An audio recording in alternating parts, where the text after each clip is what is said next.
Hello, everybody. Happy whatever you want Wednesday, I believe it is. Hello, everybody. Ooh, whoopsie. Probably getting a little echo there.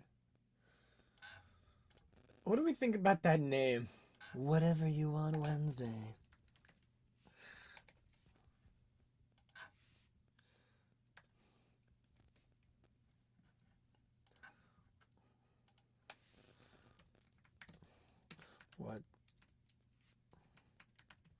What's up, Greggernauts? Let's go.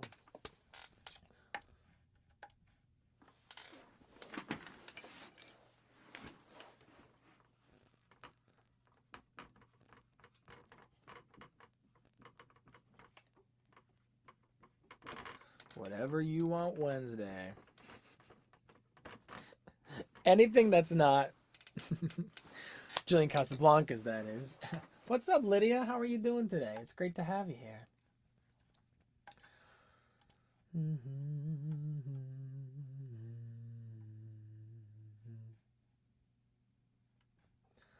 What's up? I usually give people 10 minutes or so to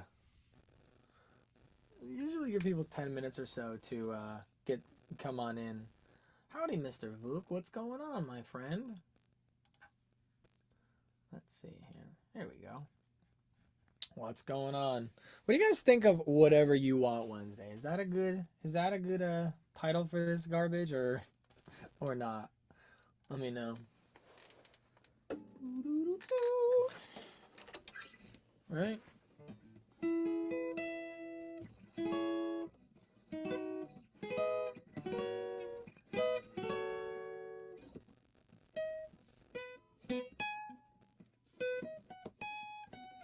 I'm sure I'll mind myself all that stuff in there. We got Lydia. We got Mr. Vuk. Who else do we have? Not sure. I hope I have some people here today.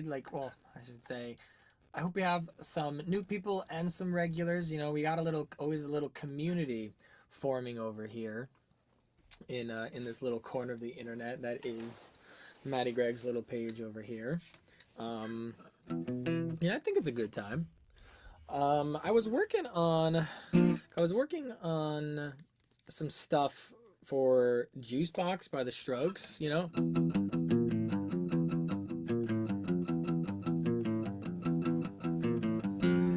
Just working on some of that stuff for trying to get together a video, another 60-second music theory on that song. That song has some pretty wacky music theory in it.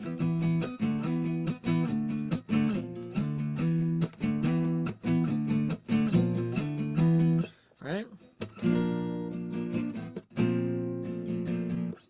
What was the next?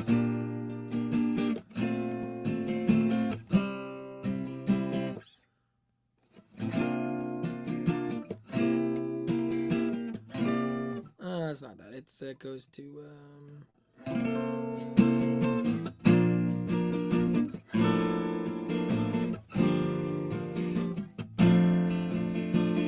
That's a great song. That is a really phenomenal song, and there is some really wacky music theory in that. Like, even just that one part, the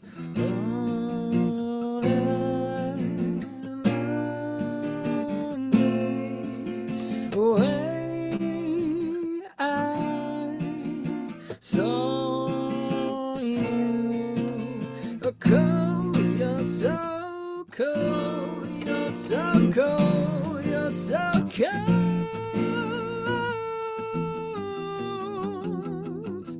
Yeah, that stuff is pretty wacky, isn't it?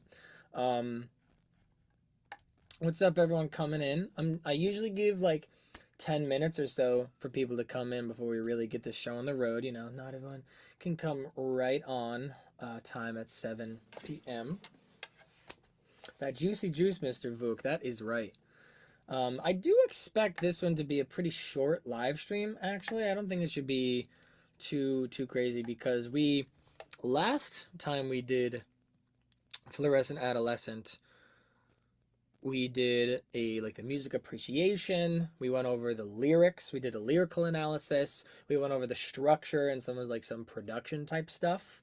And today, what's left is kind of just doing music theory of Fluorescent Adolescent. Like we're gonna get kind of in the nitty gritty, looking at the melody, looking at the chords, and just getting more specific on that kind of stuff. Roman numeral analysis type stuff. So if you're here and you're interested about a lyrical analysis, that's going to be part 1. You can go watch the replay of part 1 if that's the kind of thing that you're really interested in for today. Yeah. Why don't I just pop that boy on, right? We normally start by just taking a listen through to the song. We also nerded out last time just over how good the song is. Especially the drums are so good, the bass playing is so good, the whole arrangement is so tight. I was kind of losing my mind last time. I've heard this song so many times over the years, and still every time I hear it, I still am just enamored with it. It is such a good song. Yeah. What's up, Alex? I'm doing all right tonight. How are you, my friend? How are you? Alex, so I'm seeing you tomorrow, right? Or is that the next week? I know we're every other week. No, because I saw you last week. I'll see you next week, Alex. How are you tonight? How is everybody doing tonight? Is the question. Yeah, in order to kick this guy off, let's just take a listen through to this song. Again, the song, so many years past, so many dozens, if not hundreds of times having heard this song, still hits. The song still hits. It's so good. It's a bulletproof, tight little song.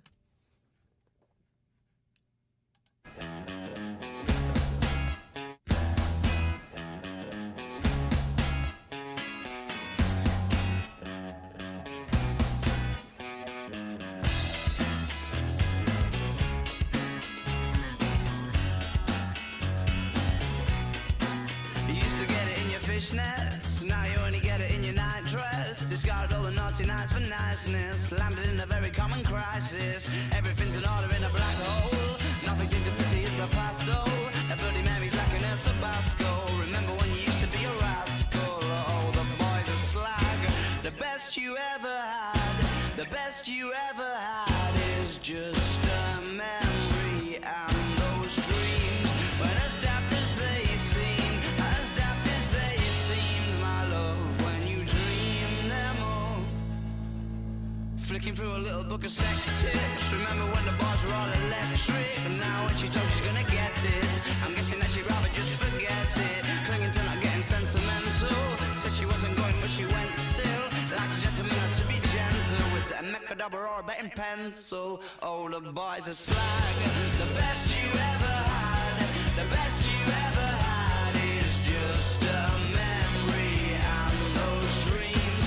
When as daft as they seem, as daft as they seem, my love, when you dream them overflow. Where did you go? Where did you go? Where did you go?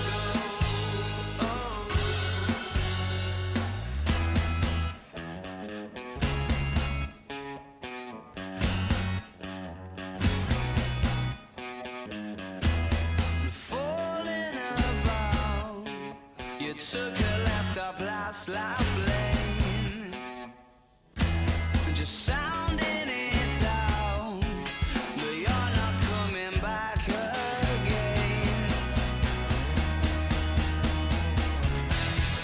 Falling about, you took a left off last life lane, you were just sounding it out, but you're not coming back again. You used to get it in your fishnets, now you only get it in your night dress. You just gotta blow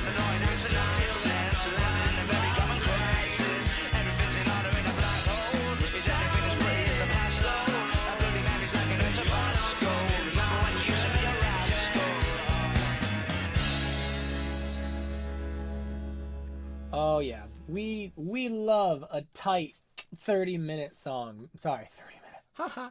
A tight 3-minute song, under 3 minutes. We love to see that. It's so good.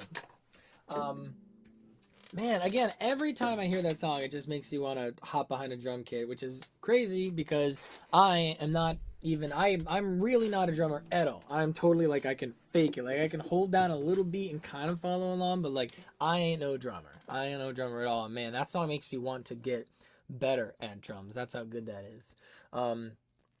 Lydia, yes, Lydia. I love that name. Lydia is a great name. You are in good company, man. We love Arctic Monkeys here. We love all kinds of bands here.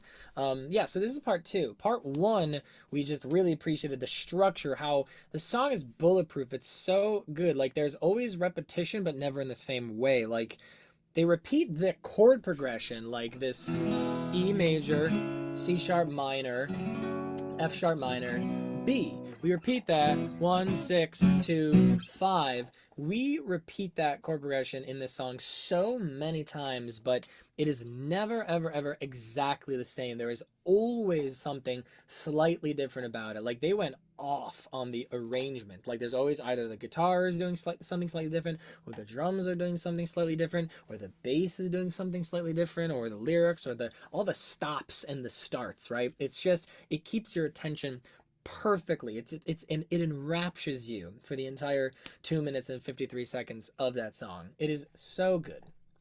And you know, last week we also did I normally do a recap of what we did the first week, but that's usually because a lot of times these songs take multiple listen throughs or multiple live stream sessions to do like the theory analysis and stuff like that. But last time we just did the lyrics, and you know, if you want a more in-depth discussion of the lyrics, I would go watch part 1 of the live stream. Of course, if you have like specific questions, or if you have a specific thought, an interesting interpretation about something, definitely post it here in the comments. Yeah, Mr. Vuk, yes, the dynamics are, yes, so good. I love the way that it's kind of rare in a certain way to see songs where the snare's not hitting, and I love for this whole section of the song where there's no snare in the beginning, the first verse. There's no snare. It's just, you know,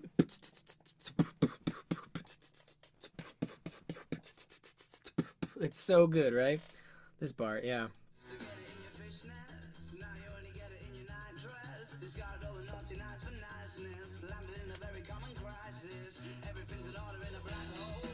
Yeah, we love that. We love to see that. No snare for a second there. No snare for a second there. If you're a snare, beware. That one's for my deep Arctic Monkeys friends. Is making a reference to any song on Favorite Worst Nightmare a deep cut reference? Maybe it is in an era in a world where AM is definitely their most popular album by far. But yeah, if you're a snare, beware. Why don't we just hop into it, guys? What do you think? Let's start getting in here and talking about it. A lot of times these streams involve us together, like listening to the song and transcribing things live. In this case, I already know pretty much all the guitars, so it will be pretty easy to just have nice, quick, snappy analyses of the whole song, right? So why don't we just get right to it? Let me make sure I'm not clipping. This isn't clipping anything, is it? Nope, no clipping. I think that'll be good. I think we're all set. Let's hop right into it, everybody. So first things first, we want to know, what key are we in? Are we in a major key or a minor key? I definitely think it's pretty obvious that we are in a major key in this song, indeed. Maybe for funsies, we'll pretend, right? The way that this process would normally go if I didn't already know the song. I usually don't already know the song, but in this case I do, is I would listen, and we gotta ask ourselves, where's the home key? Where's the tonic? Right?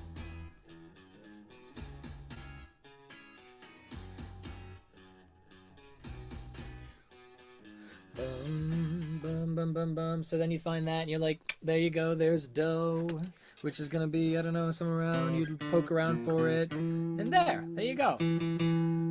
do. We are in the key of E major, everybody. We are in the key of E major. Let's take a look here. Yeah. We're in the key of E major. And why don't we start by looking at the verse riff, right? We know that we have boom, boom, boom. There you go. That's that low E. That's real low. So we have the boom.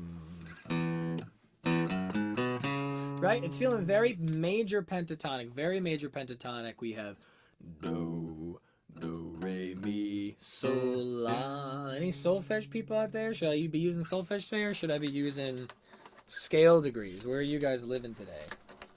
But basically, we have do, re, mi, sol, la. Right? Nice little pentatonic major action there. And the thing that's cool about it is this feels like right on par with pretty much all the things early Arctic Monkeys, right? Early Monkeys.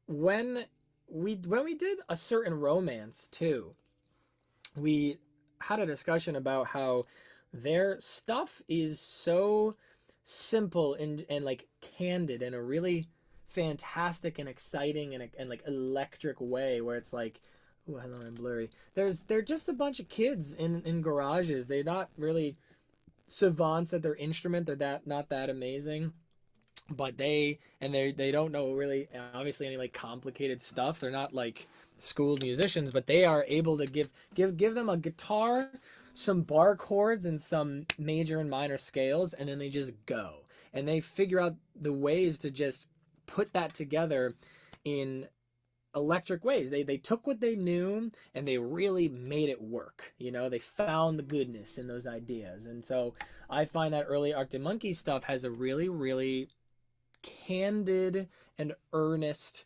quality to it. And this is a great example, right? We are literally just going right up the major pentatonic scale, right? If you're in the key of E and you have the pentatonic scale, you go, yeah, you'd go, oh, sorry, you don't even do that. There you go. 1, 2, 3, 4, 5, 6. And they just go straight up it. Just straight up the major pentatonic scale. Can you believe that? Straight up the pentatonic major. Straight up. I don't need to write that down because the riff continues from there, right? Let's see here. So we got the 1, 2, 3, 4, 5, and then go bum, bum, bum. La, sol, re. This is really low. Even that low E is going to get you. La, sol, re. I should probably maybe I'll put some like bar lines there. Little. No, that looks confusing, doesn't it? I'm always trying to figure out what's the best way for me to write this stuff for you. I try to avoid, I'll just put a rest symbol in there. Ba-da-da, ba-da-da-da-da. Rest. Ba-ba-ba. Does that look clear? I'm always trying to avoid sheet music for you guys, because I don't think that sheet music is fully necessary. Yes, I can read sheet music. However, you don't have to. You don't have to read sheet music. You know what I mean? You can go really far without it. And plus, I don't think people think in sheet music necessarily. I think people, they use sheet music as that analog to communicate their understanding of theory, which is definitely more kind of ethereal and like kind of generally having these numbered names for the connections that you're making, right? That is the attraction for me. Quite humble tracks, but they bang them out so much energy. Yep, that's exactly right. So da ba da da da da da da da, and then we go da da da da. Yeah, we go da da da da 6 5 6 5, and then we do another little rest, and then we go down the scale. Ba da da da da. So much that's gonna be the staying now on the 5 5, 5, 3, 2, starting over, back to 1, right? Very, very, very, very simple riff. You're literally just going up and down the scale, right?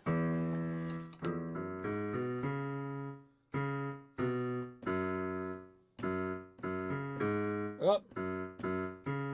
There we go. It almost sounds like a nursery rhyme, right? If I want to study music, it's important to learn theory, or if you want to write a song. Lydia, that is an interesting question. You know, people think about studying music theory as this like big scary thing where it's like you have to know the numbers and you have to know the sheet music and you have to study the classical music and the counterpoint and the cadences and all this stuff. But the truth is, music theory really is kind of just it's the grammar and syntax and vocabulary of music as a language, right? So think about it. When you start learning how to speak English, or any language for that matter, you just start by mimicking, right? And you keep doing it, and as you grow and you learn, you develop an internal, intrinsic understanding of how the grammar and the syntax works. You know how to put together sentences. By the time you're in English class studying, or in language class studying grammar, you know how to put together sentences, and you know what, like, generally verbs and nouns and stuff, you know that verbs are actions and nouns are things. And then you just start to learn, oh, this name for this concept that I already kind of understand, right? And so this is kind of where I draw this comparison of like the Beatles, right? People are saying, oh, the Beatles didn't know music theory at all. They didn't know sheet music. They couldn't read music. They didn't know this. They knew it. They inherently, intrinsically understood it. Maybe they didn't know it was called a 2-chord and a 5-chord and that kind of stuff, but they knew because they had played and known so many songs that if you have your hands here, that you could go 2 frets up and play this chord, and they maybe not have known that it's a minor, but they know that it's this shape, and they know that when they're here on this shape, they can go up a string and play this chord, right? They already have this intrinsic understanding of the knowledge. They just don't know what it's called. But I do still believe that is essentially an understanding of music theory. And so, to answer your question, do I need to learn theory to study music and write a song? Yes, but no, right? Yes, in the sense that if you want to put together things, you got to kind of develop your ear to know what sounds good to you. And that inherently is kind of learning theory. That kind of is learning the grammar of music. You know that when you're writing a song, you want to go to this one rather than going to this one, right? Right? You know, and you may find a context for that at some point, but most of the time, you have this understanding of your ear knowing that you want to go here and not, here, right? So, you kind of are already learning theory intrinsically in that way. Do you need to study theory to write a song? Absolutely not. Not in the normal way that you think. Do you need to learn theory to study music, as you ask there? Well, if you want to study it to the extent that, like, we're getting at, where we look at some very specific things, you have to know the language, you have to know the vocabulary, right? If you want to discuss the grammar and syntax of a sentence, you have to know this is the participle, this is the dependent clause, that's the independent clause, this is your punctuation, this punctuation means that punctuation means this, right? You do have to know those words and those vocabulary to a certain extent.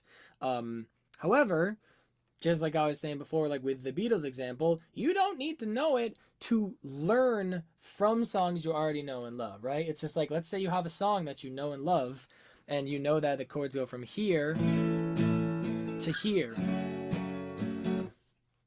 You can study that song and be like, okay, I have a major chord, and then I go down 3 frets and play a minor chord. You can take that with you, right? You may not know that it's a 1 chord and a 6 chord, but there you go. So, there you go, Lydia. There's my very long-winded answer to your question. Do you need to know music theory to study music and write music? Yes and no. It's complicated. The important thing is to just stay inspired. That's what I always tell people, is that's the important thing, is to just stay inspired.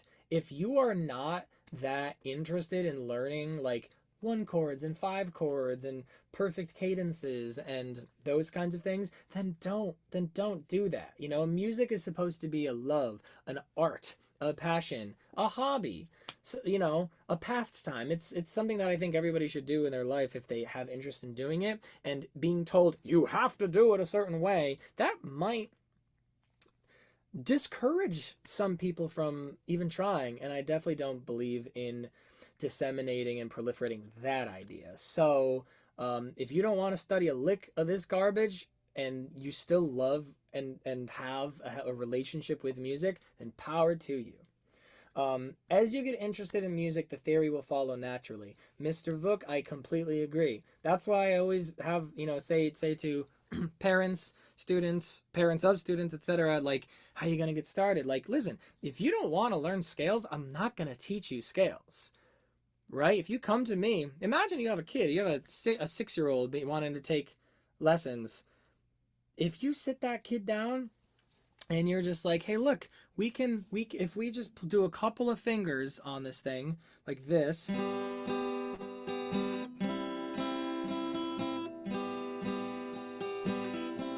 just 2 fingers, just going back and forth, that kind of thing, you can teach kids to play a song, and they're playing Taylor Swift on their first lesson. Boom, lifelong love of music.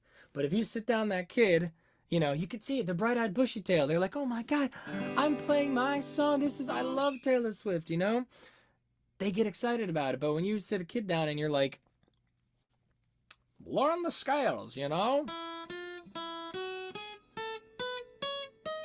The kid's gonna go, I don't want to do that, I'm bored, and move on, and they won't develop that healthy, loving relationship with music, you know? So that was my very long-winded answer to your question, but hey, spoiler alert, you know, I don't think this stream is going to be too long. It's not going to take too long to look at the music theory for this one. So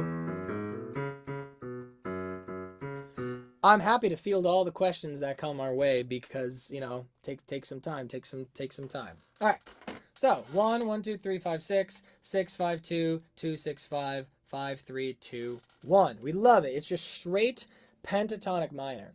Unrelated, have I listened to the new Fontaine's DC song? I have not. I've been doing this new thing in my,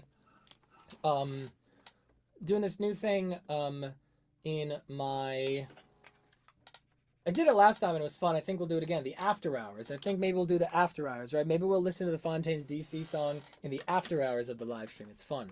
Okay. So then for our chords, right? We start to see, you start to figure out the chords and you know that you got this guy. You have an E major.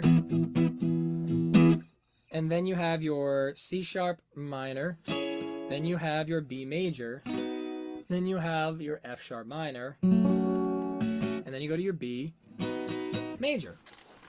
Let's take a look at that. We have E major. Then we have C sharp minor. We do a little passing tone through the B. Maybe I'll put that in a little parentheses or something. Because we know that that's a quick little passing tone, right? I'll put that up there. Yo, F sharp minor. Can we get F sharps in the chat, please? F sharps in the chat.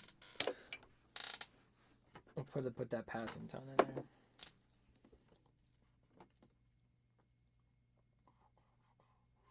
There we go. So what's cool about that is, again, it's just so basic. There's no inversions. There's no fancy stuff. Yo, Mosquito, good night, my friend. What's going on? F sharps in the chat. F sharps in the chat. What's great about this is there's no inversion, nothing fancy at all. We simply, if you look at the riff, right, you have the 1, 1, 2, 3, 5, 6, right? Then you have your 6, 6, 5, 2. And then you have 2, 2, 6, 5. Right? The riff corresponds perfectly to the chords as we see them, right? And then we just go down the scale again. 5, 3, 2, starting over. Nothing fancy about it. It's really just the chords. Of course, now we know that these are chords. If we're in the key of E major, classic chord progression, we have a 1, 6, 2, 5. We get that 2, 5, 1 there, right? And again, with that little extra B passing tone, right? I'll put that in here, right? A little B of a passing tone. And again, this is the thing that I really love about these early Arctic Monkey songs, which are so simple. Bennett, what's up? It's good to see you, my friend. The thing that I love about these Arctic Monkey songs is that they're so simple, but again, they play it with the right energy. I mean, this is such a classic chord progression. 1, 6, 2, 5. There's really nothing fancy, contrived, elevated about this. It is like as simple as you can possibly get, right? You got your E. Then we go to a 6, right? Go to a 2. And a 5. So it's modest, it's earnest. Oh, that's the wrong chord.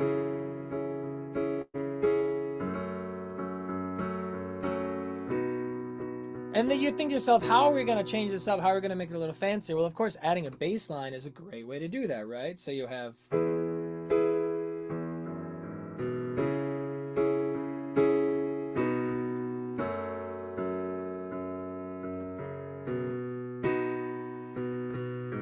right?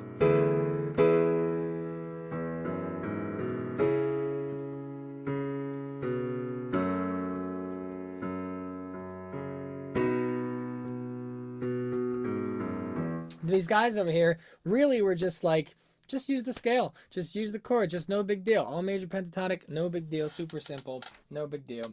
Has anyone seen those like slow covers of, not covered, those slow performances of Fluorescent Adolescent that Alex Turner does? You know, like he just does it really slow. He's just like, I used to get it in your fishnets, now you only get it in your nightdress. Skirted all the naughty nights for niceness, landed in a very common crisis. Everything's in order in a black hole. Nothing's even pretty as the past though.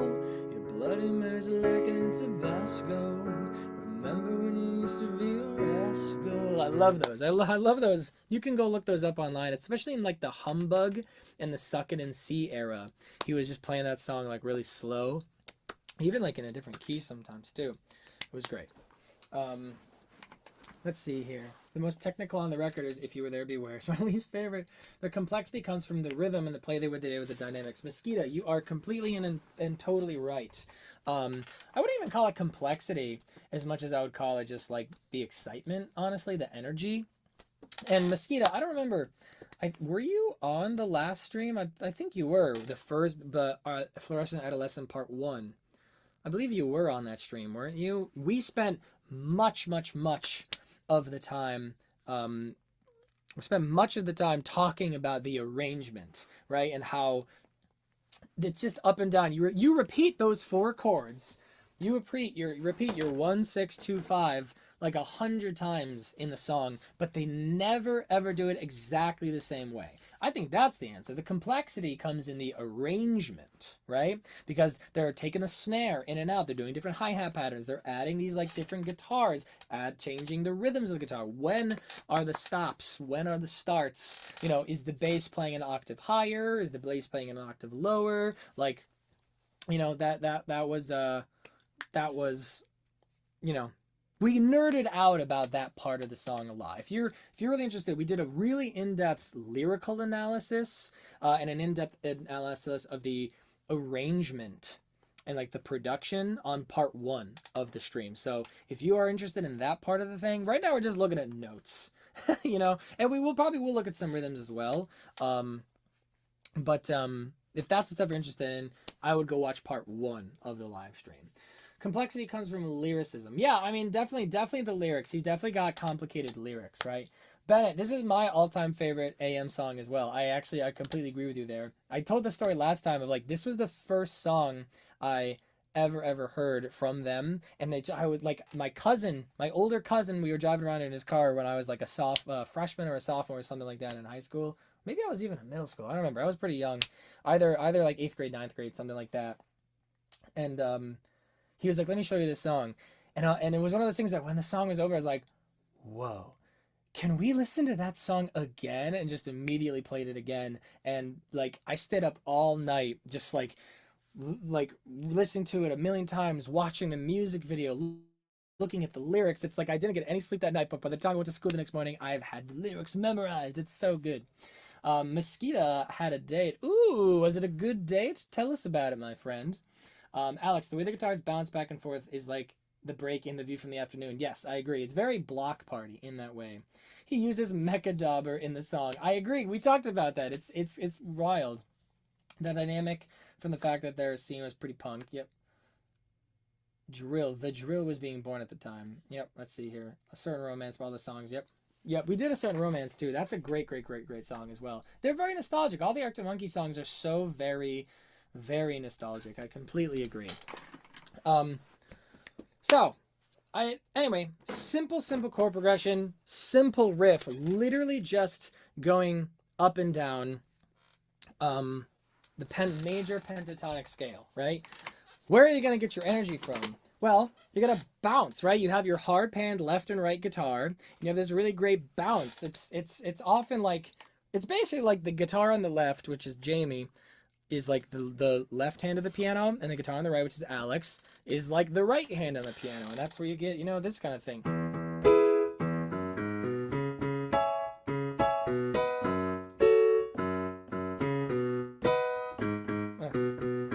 Right? That's so cool. That bounce back and forth with the stereo field is just awesome, right?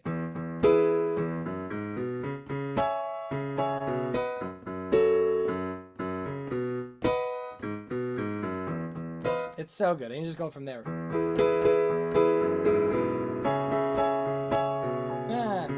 I'm not a pianist, guys.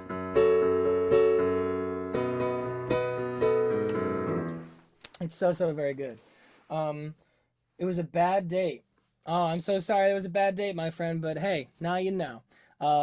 Lydia, the first song you ever heard from them was Do I Wanna Know? Well, hey, you're here now, right? I think it's great that so many people heard about them from that album, and I hope that you have gone back and listened to some of their other stuff or some of their newer stuff, It's great.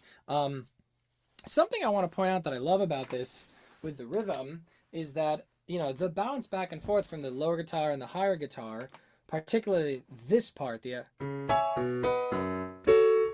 only happens like really this one time in the stream. Or sorry, in the song, right? Just in the beginning, right?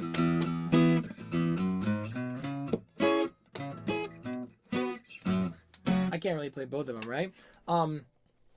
Man, like that like bounce back and forth, like I think changed a generation. I know it changed me, right? Like let's see here. The yeah, that.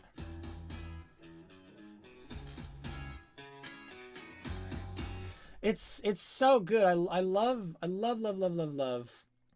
Yeah, AM is good mainstream, no shame. I completely agree. Right, Bennett. Yes, maybe the bounce, that does happen later, but not in the same way where it's just the two guitars, right? Or in the snare, right? There's a specific bounce about it that it's the combination of the fact that there's no bass. Well, sorry. There's no like consistent drum beat. There's no groove. The bass is just following. Hey, wait, is there even bass in that beginning section? Right?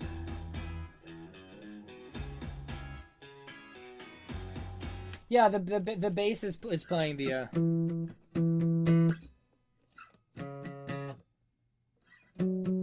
something like that, right? The specific like phenomenon, the experience of boom badu badu, like you don't really get that again until you don't really get that again in a song, and that's exactly what we're talking about. Like it's so good that it's like I want to hear it again, right? It's that thing where the song, it only happens like once in the song to the point where you're like, it was so good that they didn't do it again, and now I need to listen to the song again. I have to listen to the song again. You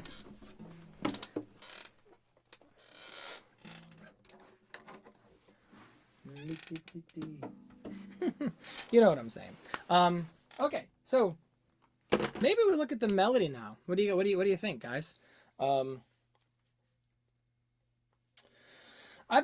be the fun thing. I've never really looked at the melody for this song, right? So it'll maybe be interesting to take a look at how the melody really works, right? So you used to get it in your fishnet. So we go to, I think, the fifth, right? You used to get it in your fishnets. That's the fifth of the key, right? You used to get it in your fishnets. You know, it's basically 3 and 2, right? That kind of situation.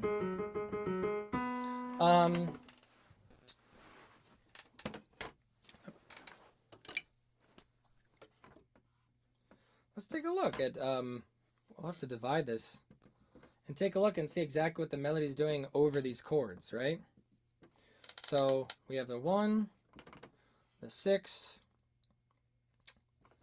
the 2, and the 5.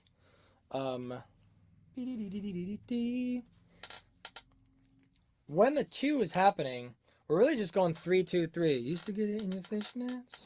Right? Used to get it in your fishnets. Oh, that's actually, you used to get it in your... That's actually really interesting, is the melody, if you look at this, the melody actually starts, the melody starts on that 5 chord, right? In anacrusis. Love it so much, I learned to play it. Yep. After falling in love with early Arctic Monkeys, AM feels kind of empty or lacking. You know, I actually would agree. AM is my personal least favorite Arctic Monkeys album of all of them. Oh, sorry, no. The Car is my least favorite Arctic Monkeys album, but AM is my second least. It's just my opinion, everybody. It's just my opinion. Mosquito, we did lyrics in the last one. I'm not going to hop back into the Mechadolver line. Are you guys fans of the Monkeys' newer stuff? Okay, well, listen. There Better Be a Mirror Ball is awesome. Love that song. That's a great song. I really like Body Paint, too. But much of the rest of The Car, I feel like, is... it's just lacking in melodies. It's lacking in melodies and song structures. And for me, it just kind of feels like it's further down the rabbit hole of Tranquility Base Hotel and Casino.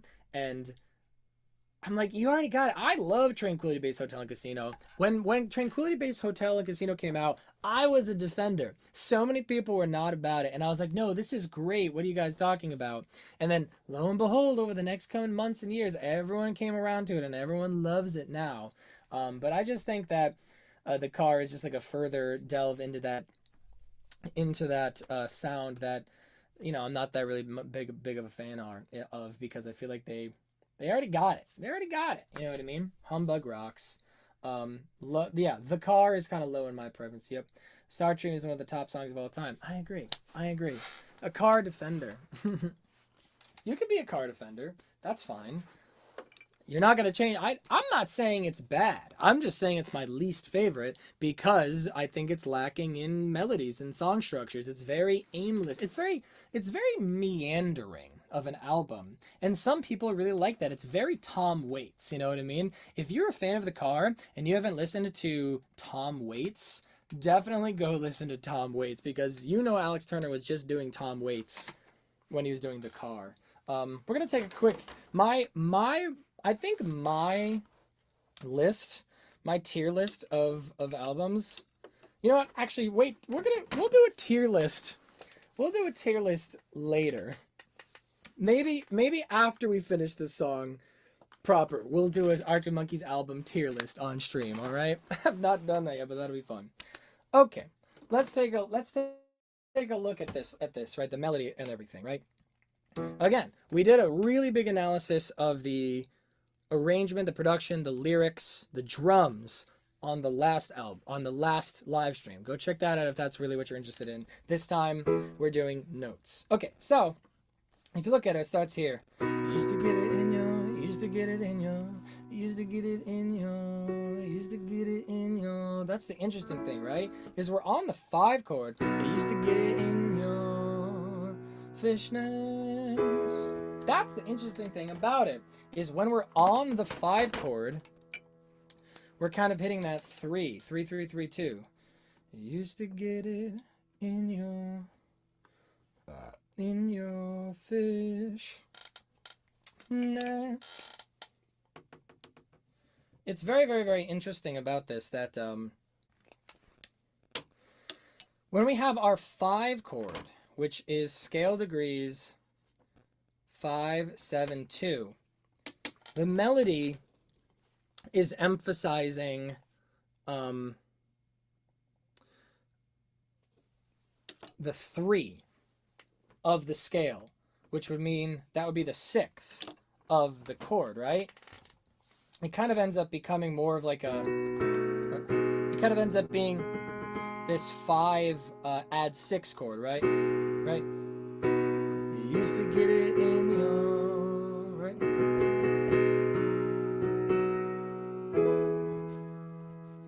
That's very interesting, right? That 3 adds an add 6 kind of flavor to it. And I think that's what I'm going to do is I think I'm going to use that up here to add, I'm going to say, ooh, there's little add 6 flavor down here because of these 3s, right? Used to get it in your fish nets. And then we go to the 5. That makes perfect sense, right?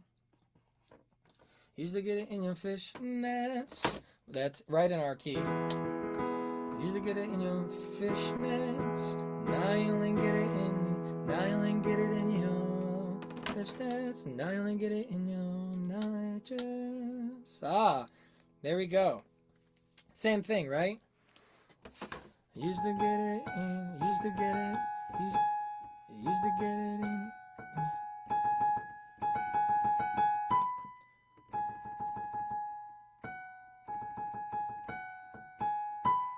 Right? We just repeat that, right? I used to get it in your fishnets.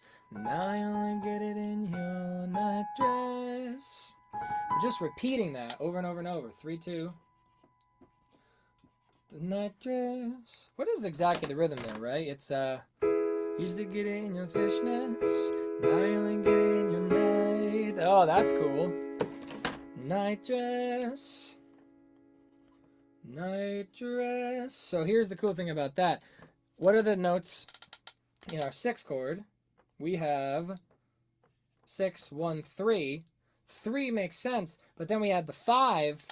Ooh, baby, we are adding a minor 7 feel to it.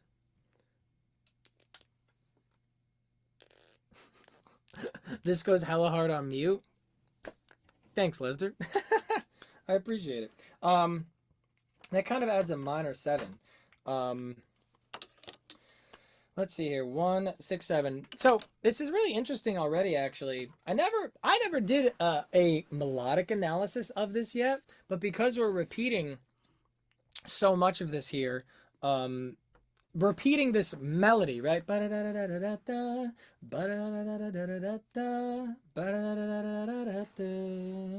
Right? It was just like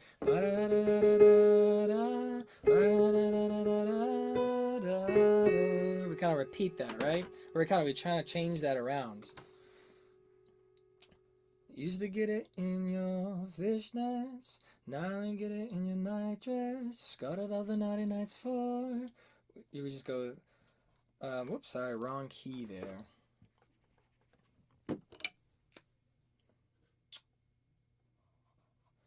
Get it in. Not all the nights for niceness. And then we just repeat. There you go.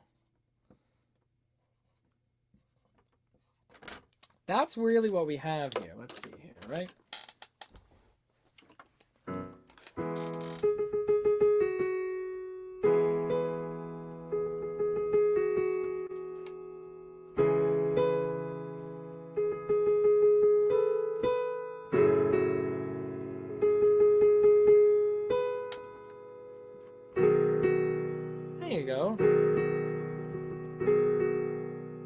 And then it just repeats from there. It's pretty simple in that way. So if you look at the flavors, the harmonic material added by the melody, you do end up getting some of this more interesting stuff, right? Because the 3 is kind of adding this add 6 thing. But you know, it's kind of an add 6 thing.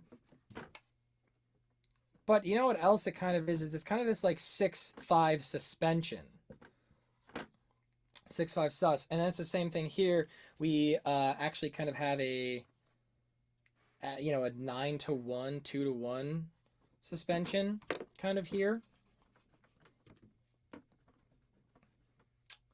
2-1. How am I gonna write that? Like, yeah, sus 2 down to 1 kind of feel. I had no idea. See, there you go. There's always something new to learn by looking at these things, right? Don't I think this has an improvisational tone? No, I don't think this sounds improvisational. I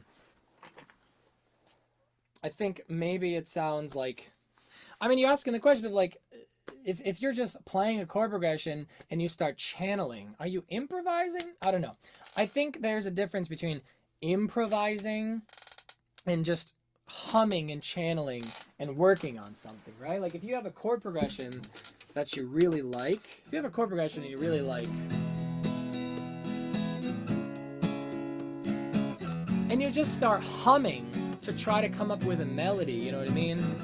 La, da, da, da, da, da, da, la, da, da.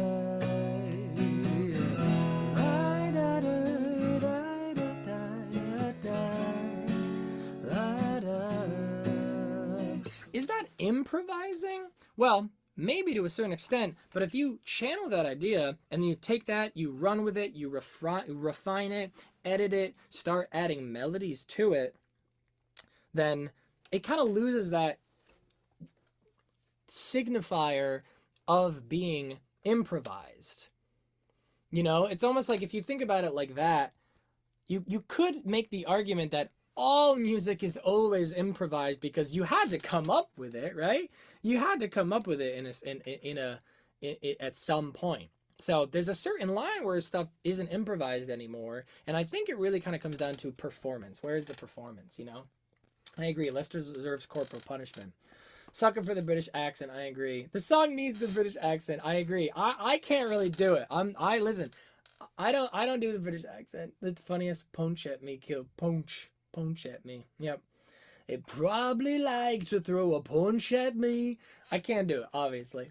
Bros Corny gives me hella Golden Girls vibes. Thank you.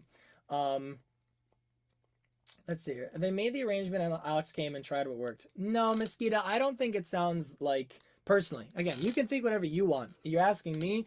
I don't think it sounds like Alex, I don't think it sounds like Alex was improvising this after the band brought him the arrangement. It's also my understanding, also, it's probably influenced by the fact that I'm aware of that, as far as I'm aware, my understanding is Alex Turner writes most of it ahead of time. I feel like Alex Turner probably came with this chord progression.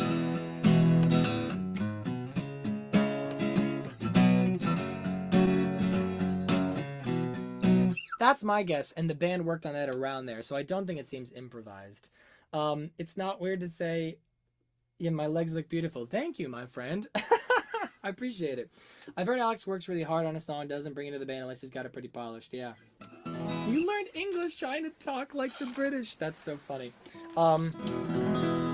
Okay, so, you know, I gotta come back to this. It's funny, Lester, you said me giving Golden Girls vibes is corny.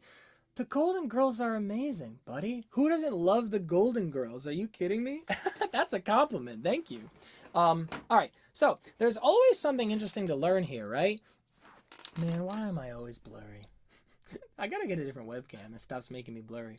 I like when you agree with me, but I love when you disagree. All right, that's a very, very healthy way to think about it, Mosquito. I agree. You know, they say the friction is the point. The rub is the point, right? There you go. Okay, so I've never analyzed the melody like this, and it is very interesting to see that this repetitive melody, and I think I'm going to get rid of this now because we don't need it any longer. We already kind of, we understand. Major pentatonic scale, up and down, chords, easy peasy. If you look at it, we kind of have, again, a antecedent and a consequent phrase, right? So we have like this kind of like, used to get it in your fishnets, and we go up. And then we repeat it again, right? You know, used to get it in your fishnets, now you only get it in your night dress. That's where we're going, right? Now that you told me she's gonna did it. I'm guessing that you'd rather just forget it, right? We kind of take our structure and we flip it, right? We go up, up, down, down.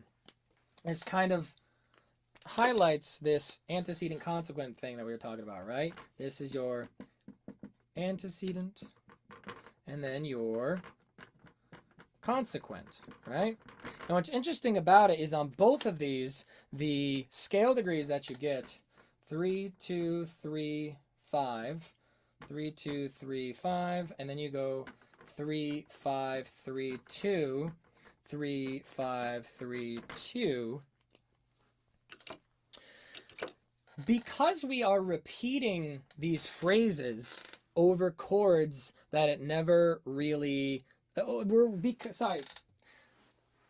because we are repeating this phrase, it allows us to access these other notes, the 7, the sus 2 to 1, the sus 6 to 5 kind of thing. It allows us to hit those notes with a certain amount of comfort and acceptance, right? Even though those notes are kind of outside of the chords, because we've already heard the melody before and we're repeating the melody, your ear just goes with it and it sounds accepted, it sounds normal, it sounds accepted is the word I want to use, right? So again, these are the chords: 1, 6, 2, 5, E major, C sharp minor, F sharp minor, B. The melody alone is kind of adding these nice little extra bits. So it might actually be more correct to, rather than playing it like this, you know, rather than playing it like this,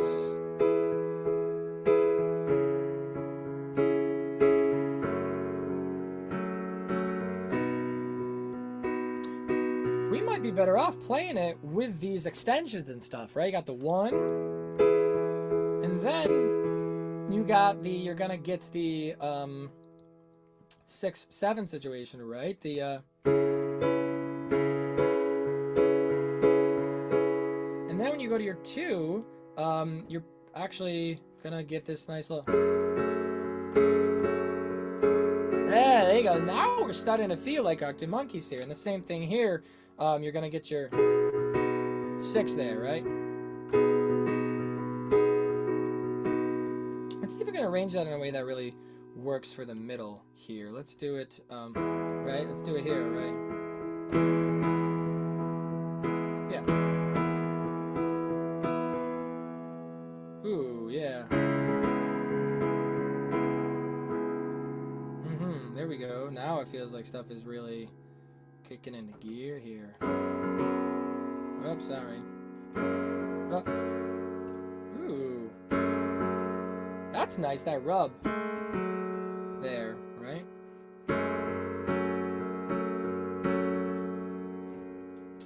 Then we're going to a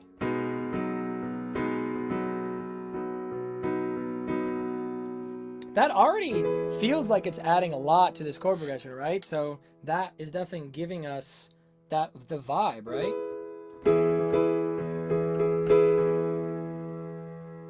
Yeah.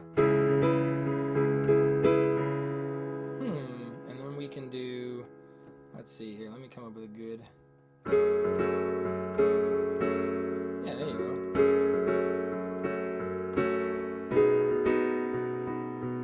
There you go, that feels more natural, right? I used to get it in your fish, used to get it in your fishnets, now you ain't get it in your night dress, discarded all the naughty nights for niceness, and a very common crisis. yeah, you get these really nice add 6 down to 5. And this, I really think it's the sus2 on the 2 chord is beautiful, because you get this really nice dissonance of a major 7th right in here with that, basically that 2 minor 9 chord, right?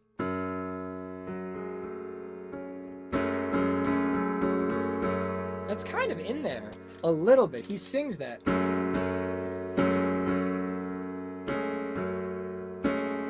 I love that. Who knew? Who knew that this little half-step dissonance is hidden in this song? That's great. I love that. I wonder what we can do with that and rearrange the chords a little bit, right? So now, instead of the...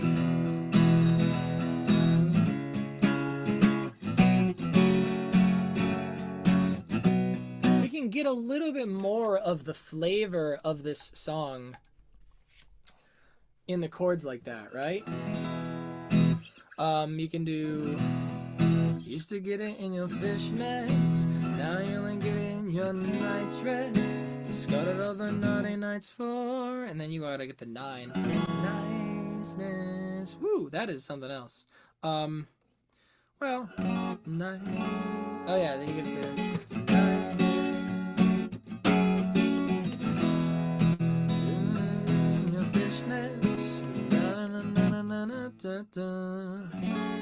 Wow, it's actually really hard to play a minor 9 without the 7.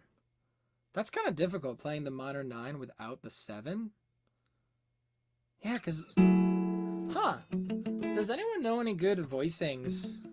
Does anyone know any good voicings for a minor chord, for a minor 9 without the 7? So just like a minor add 9. That would be kind of tough, isn't it? So... But because I don't like doing it on top so much. That feels a bit... I want to bury it in there, you know? I just could do like one of those. But then you just have... Then you don't have the 3rd on there, right? Do you? Oh, okay. I could do this. Oh, sorry. Hold on.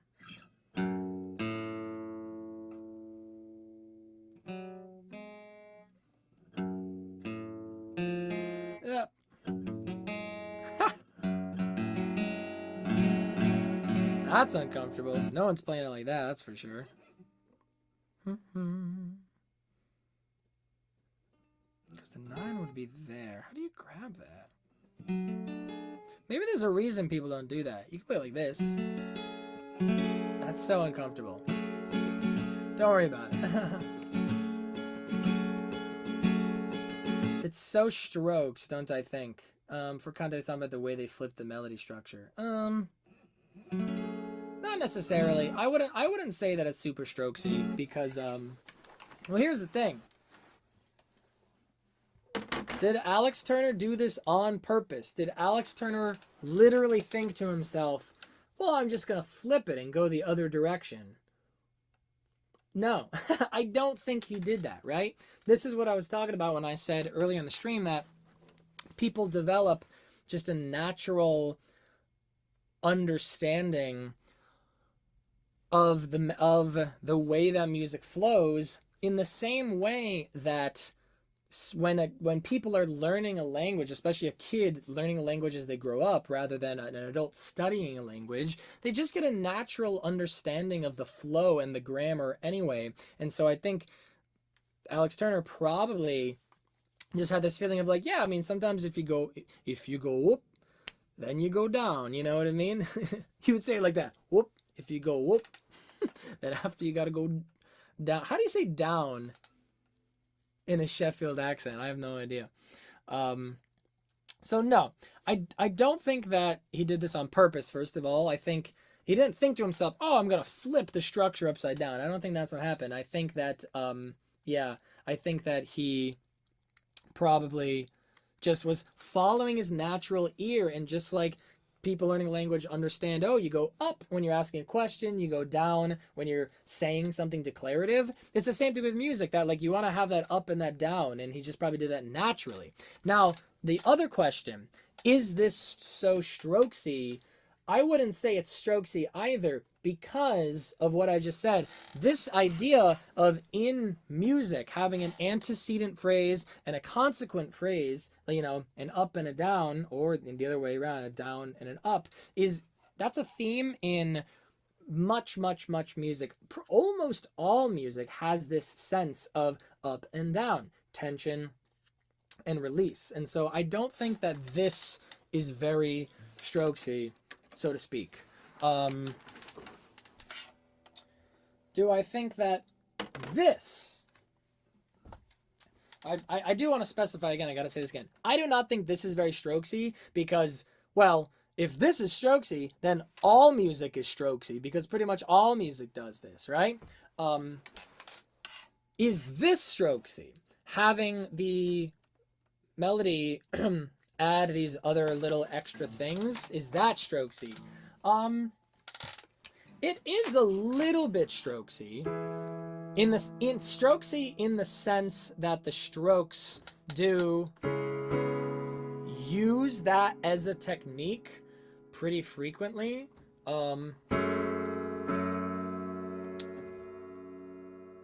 However, it's kind of the same answer where it's like, this is very common, actually. This is very common to have your vocal melodies kind of add a little bit of extra, right? Because vocal melodies are not chained to the chord tones, so to speak, right? If you's gonna say, oh man, he's saying the two, he's saying a note that wasn't in the chord and then resolved to a note in the chord, if you say that that's strokesy, then all music is strokesy. It just doesn't really work that way. So it's not that this is strokesy as much as like the Strokes also sometimes do this, but like I said, so does everybody, right? This is just kind of a lot of times how music works, right? A lot of times if you go and pick anything and you can look at it like this, right? Because I mean, really, when you get down to it, these are not the chords. You wouldn't give someone a chart of the chords and say it's 1 6 7 2 sus2 to 1 5 add 6. You wouldn't give them that chord chart. I am simply saying that these are flavors that we're adding here that make this song sound unique, right? What about Fluorescent Adolescent is unique from every other song that also has 1 6 2 5? It's these little flavors, right? But you can go to any other song preceding the Strokes, following the Strokes, succeeding the Strokes, anything you want, proceeding or succeeding Arctic Monkeys, whatever you want, and do the same thing. So that's why I like to draw these little flavors, not necessarily to draw comparisons to the Strokes, but just to say, oh, these are those little special little things in the melody or in the little guitar parts or in the this or the that you know, add stuff there, you know. Let's see here. I agree. Bennett says, I don't think AM really has a stroke sound on most of their songs. I actually agree, Bennett. Oh, and you immediately went to bed. Thank you for joining us, Bennett. Unconscious influence, you listen to the Strokes a lot. It can come from other things. I'm not claiming Strokes invented it. I claim that maybe Alex Turner learned from them. Yeah, I totally get it, Mosquito. I totally get what you're saying. Again, I don't know. If I were you, I would do yourself a favor and go and look at some of the I would do yourself a favor and go like look in some interviews of the Arctic Monkeys and Alex Turner and other members talking about their creative process, talking about how they write songs, also talking about their thoughts on the Strokes and stuff. And it's actually my understanding that Alex Turner went out of his way to try to write stuff that didn't sound like the Strokes, right? He's even though he was inspired by the Strokes, it's my understanding that he actually really went out of his way to be very different from the Strokes. Rudy, thank you so much for the tip, Rudy. I really appreciate it. It means a lot. Did I get around to checking out Ceramic Animals? No, I did not yet, but I think I am following them. Let's see here. Ceramic Animal. Yes, I am still following them. Let's see here. I'm definitely gonna am I gonna do? How am I gonna write this down? I will check them out. I promise. I promise I'll check them out. Maybe, Rudy, I've been doing this fun thing where, like, I did it one time. I want to do it again, where, like, we kind of finish up the analysis and then we go and, like, hang out afterwards and do some other stuff. So if you want to hang out to the end of the stream, and there's really actually not that much left to look at here, honestly. This song is pretty simple. And like I said, we did a lot of heavy lifting on the last live stream, talking about the drums and the bass and the structure and the arrangement. And all of that stuff is really, I think, where the heart of this song lies. So there shouldn't be too much left in this one, honestly. We got to go over the bridge. We got to go over the chorus. But after that, we like to do a little hangout thing. And maybe if you want to keep hanging out, we can listen to Ceramic Animals together on stream and you can get my immediate reaction. What do you think? Okay, so now let's take a look at the songs, at the rest of it. Let's go to the chorus, right? You go, oh, the boys are slag, right? Oh, the boys are slag. Oh, the boys are slag. Oh, the boys are slag. This is an interesting thing. The last part, the simultaneous vote will be something complicated because of how they did it. Great question. We'll get there. So, this is here's another interesting thing, right? So he's on the 5 chord, and he goes, oh, the boys are slag, you know, oh, the boys are slag, oh, the boys are slag. Ooh, very, very, very interesting, right? That's really, I do kind of want to write this down here to note. And this is again, kind of how you can tell that there was kind of missing some of the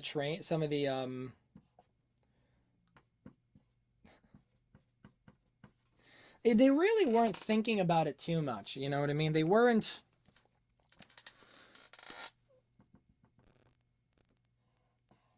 You can tell that they definitely didn't really have the training or the compositional skills to sit there and think specifically about what notes they were doing and what the notes in the chords were and those kinds of things.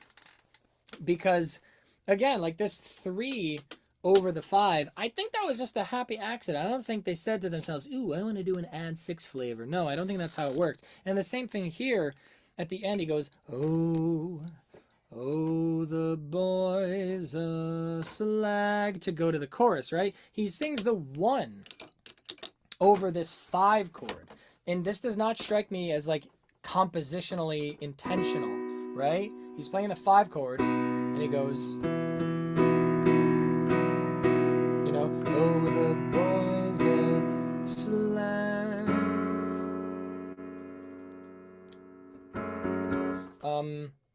Because, you know, if you have 5-7-2 in your 5 chord, you normally are not putting a 1 in there. I don't think he did that on purpose, you know. Oh, the boys are slag. I don't think he's doing that on purpose. I just think that he's just playing. He's just singing. He's just a kid in a garage. He's just a kid in a basement. You know what I mean? And there's just this serendipity that comes about from being that kid without too much training, without too much thinking. And you do end up with these very, very, very unconventional melodic inventions. There's very unconventional melodic instruments and stuff, right? Rudy says the whole song seems to compose quickly. It's like you said, a happy accident. Yes, I completely agree. Did you listen to KYO Ryu by The Last Dinosaurs? Great EPs. I love Last Dinosaurs. I'm not sure I listened to those ones. Those are really recent, right? Oh, I definitely listened to Ryu. Oh, no, I didn't. Huh. Wow, wait, I missed these. I heard a couple of these. I listened to Keys to Your Civic. I listened to that song. I also definitely listened to Walking on Ice.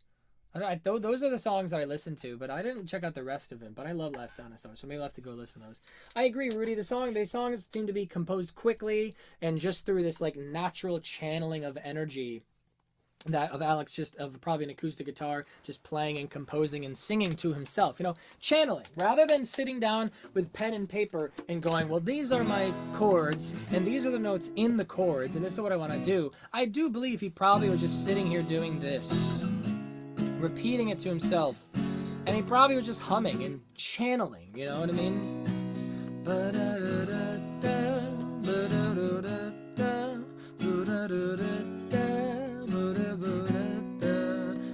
And you just take that idea and you run with it and you redefine it, you edit it, you refine it, that kind of thing, Will you react to one of my shitty songs if that's okay? You just have great taste. Tristan, I definitely will listen to your song. I bet it's not shitty. I bet it's great. Later. Like guys, we're gonna if you stick around to the end of the stream, we'll have time to just like do fun random things. Like we were talking about doing a tier list of the albums. We're going to listen to Ceramic Animals. We'll listen to your song too if you want. And if we don't get to listen to your song here on the stream, send me a DM on like Instagram or like a comment here on YouTube linking me and telling me that like, hey, here's your friend. Here's your friend Tristan from the live stream. Here's my song. Like definitely reach out to me on that, right? Okay, so now looking at the chorus.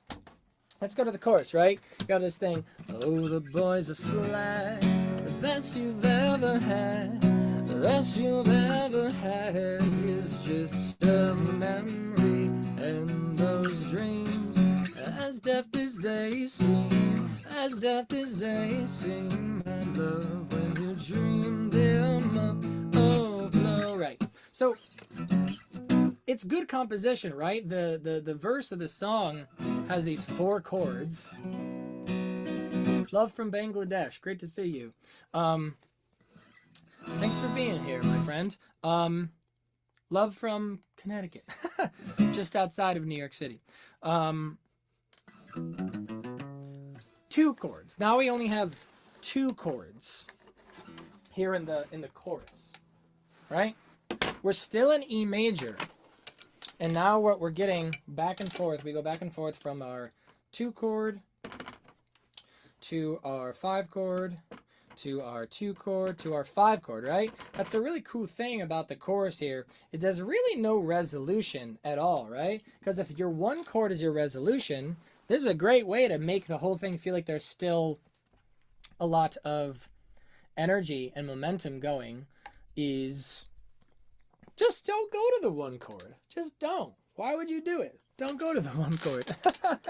2 5 2 5, right? So that's the cool part, right? Is you get oh the boys we can kind of do this here, right? We could say anacrusis,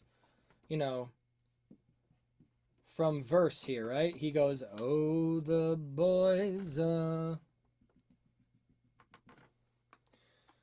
want to make that blue.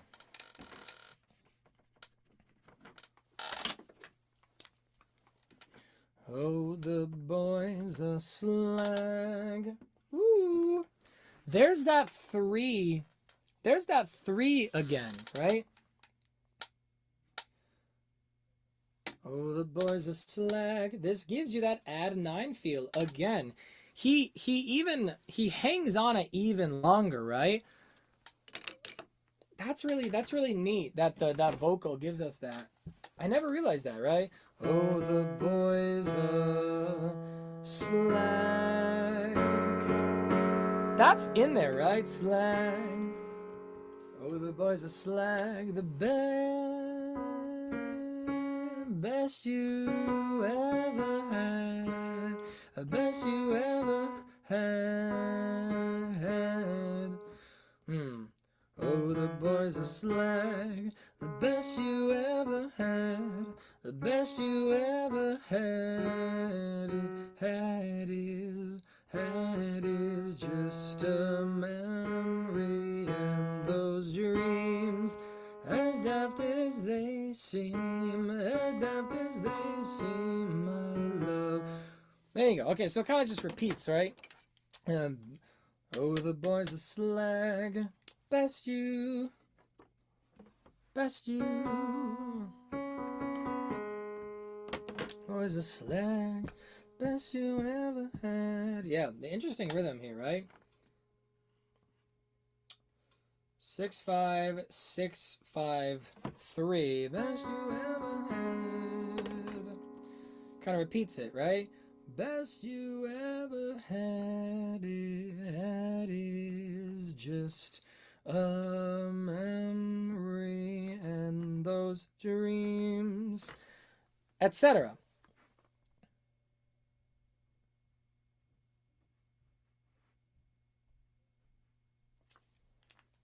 Wait, am I doing this wrong? Am I doing this right?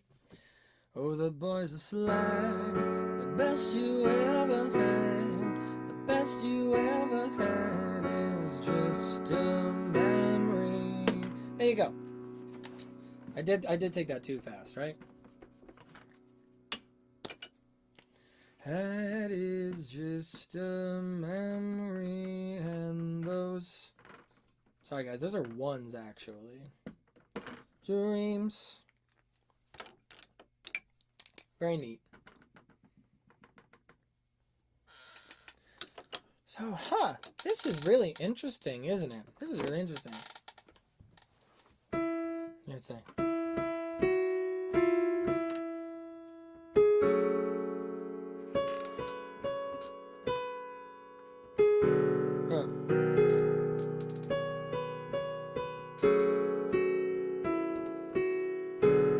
I keep that wrong.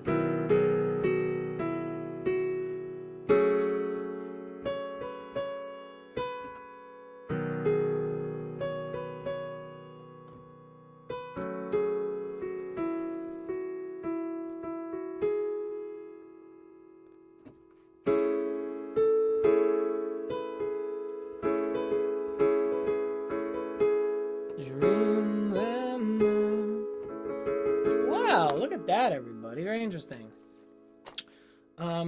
Love the repetition into the downwards tone.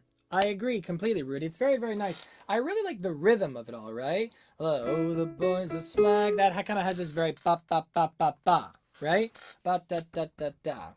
It's kind of this straight rhythm.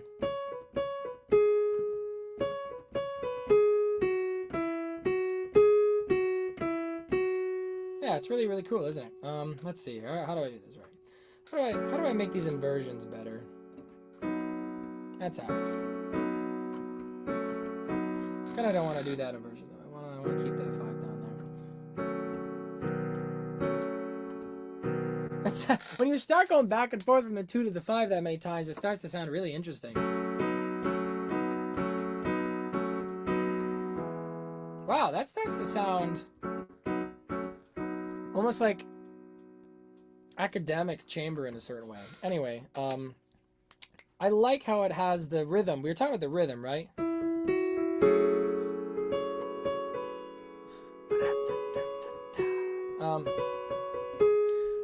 When he goes up here on the 6 and the 5, it kind of has this like lilting, almost like swung kind of feeling, swung kind of texture to it.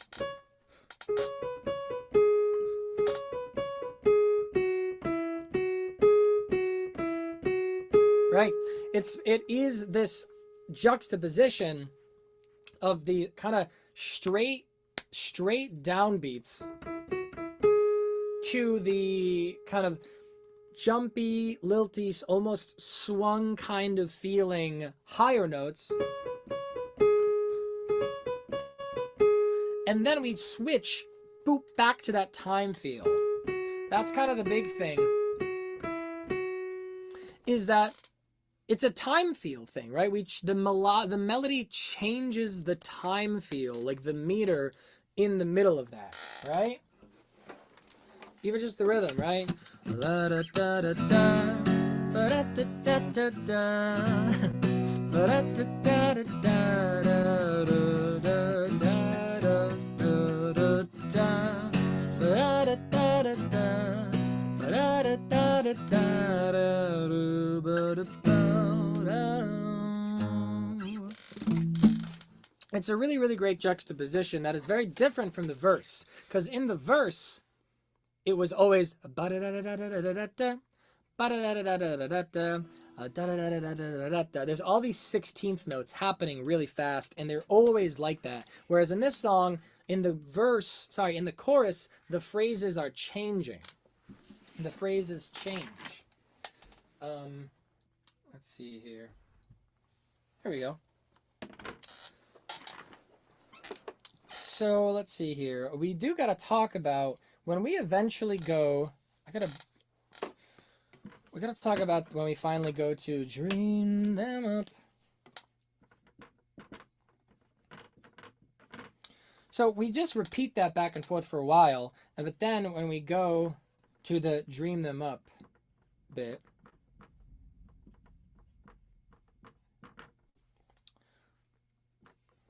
we know that we have a 4 chord instead. And this is really interesting, is the melody kind of adds, you play the Dream Them Up, which gives you a major 7 feel there, actually. You kind of get a 4 major 7 feel because of the melody, right? That's one of the things, right? The best you, though the boys are sly, the best you ever had, the best you ever had is just a memory, and those dreams, as daft as they seem, as daft as they seem, my love. And you go to the 4, which is really, really cool, right? We haven't seen the 4 chord yet. The whole song, what did we have? 1 6 2 5, 1 6 2 5, 1 6 2 5, and then check it out. 2 5 2 5. You just grab that and use it for the chorus, back and back and back and forth, right? No 4 chord. So then when we do actually hit the 4 chord this one time in the whole song, it feels really big, right? I mean, I think we can all agree that it feels really big, doesn't it? You know, as daft as they seem, as daft as they seem, but when you dream them up, right? There's a reason why they stop and pause on that, right? It's like a crescendo. I don't know if it's a crescendo as much as it's like, I feel like it's even less of a crescendo. I actually feel like it's more like a fermata. I would personally call it a fermata. Well, it is literally a fermata. It's literally a fermata because they go dream them up. And you can hold that as long as you want. So it is a fermata. I'm flicking through a little book of sex tips. Sex tips. Remember when the boys were on electric, right? I think of it less of a crescendo and more as like the moment of pause, right? The moment of reflection. I mean, look at the lyrical content when he does that. You know what I mean? He like literally goes, dream them up.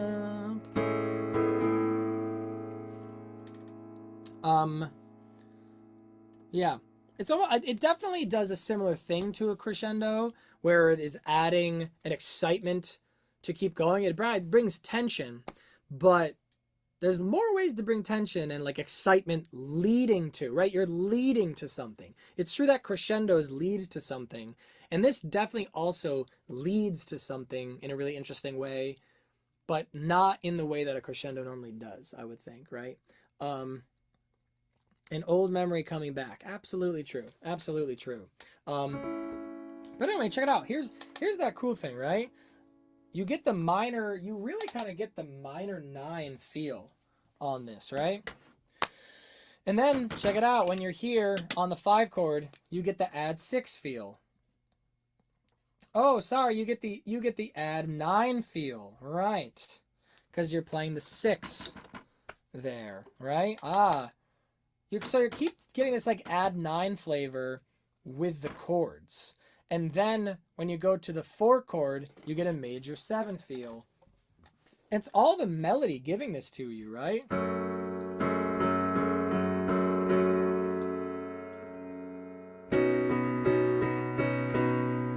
Yeah.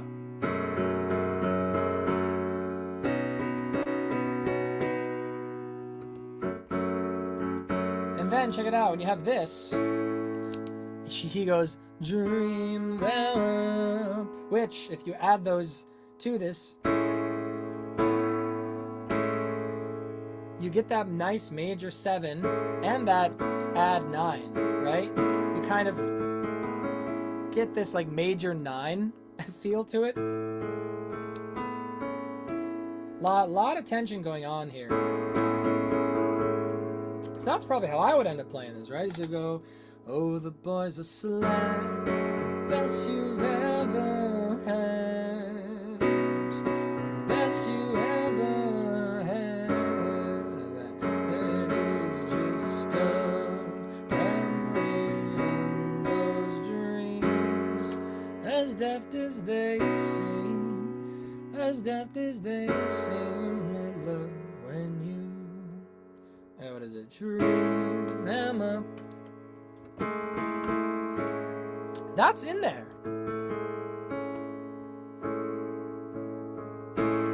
That's in there. It's so cool. Never knew that.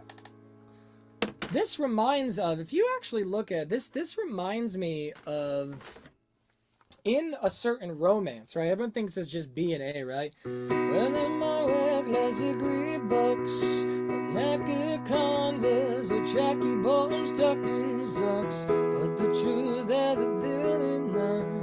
Truth is there ain't no wrong romance around it, right? Whatever that is. Everyone thinks it's just B, E, and then E minor. But if you look at the bass line, right? It goes, sorry.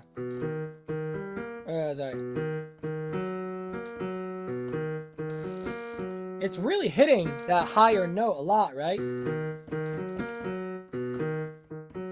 And it's the same thing here.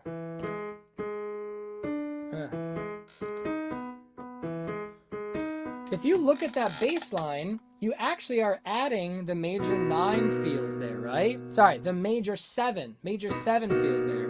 So it might be more accurate to do this, right? Well, in my wear classic Reeboks. Yeah, maybe change. Well, in my wear classic Reeboks. Knackered Converse, a tracky bottoms tucked in socks. But the truth is none. The truth is there ain't no romance around it, right? You gotta get those major 7s in there to really get those feelings. It's the same thing here, you know? I'm doing that one wrong. Oh, there we go. So the point is, the Arctic Monkeys are no stranger to using different elements of the song, whether it's the voice in the case of Fluorescent Adolescent or the bass in the case of A Certain Romance, of barely just implying these chord extensions. And these, they're not even chord extensions. I won't call them chord extensions. That's wrong. Because again, you wouldn't give someone the chart of this, like to say this. But it's just the flavor, you know, it's just adding that little bit of flavor, that little bit of extra something that you're like, mwah, ooh, that's so good, isn't it? Do I think this part of the song has the most impact? I'm not sure it has the most impact. You could make that argument. My personal opinion is probably the part at the end. The part at the end when, you know, falling about... what key are we in? You're falling about... You took a left on last left lane. You were just sounding it out. There you go. That part at the end, when you have the double... the melody of the verse and the bridge coming in together, I think that's personally the most impactful moment of the song, personally. Oof, all right, let's see here. I gotta go take a, yeah, no, we'll keep going. Let's see here. So that's cool. We have the verse, we have the chorus. Well, that's the chorus. Chorus is fine. We can move on from the chorus. Let's go to the bridge. Talk about that. Let's talk about the bridge.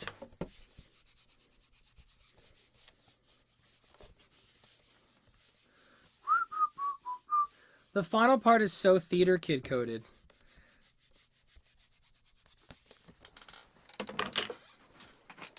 Let's see here.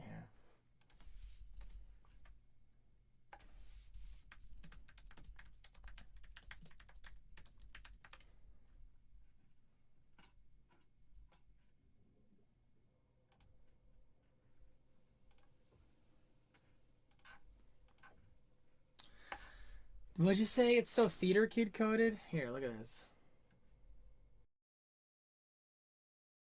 I did this. How long ago did I post this? Long time ago. Fluorescent Adolescent. Alex Turner just wanted to be one of the Strokes, and with this song they use a Strokesy guitar style in that the two guitar parts interlock together make a full accompaniment. But my favorite part about this song is its use of polyphony at the end. Polyphony is a musical style or technique where you have multiple individual melodies or components playing at the same time that bounce off each other.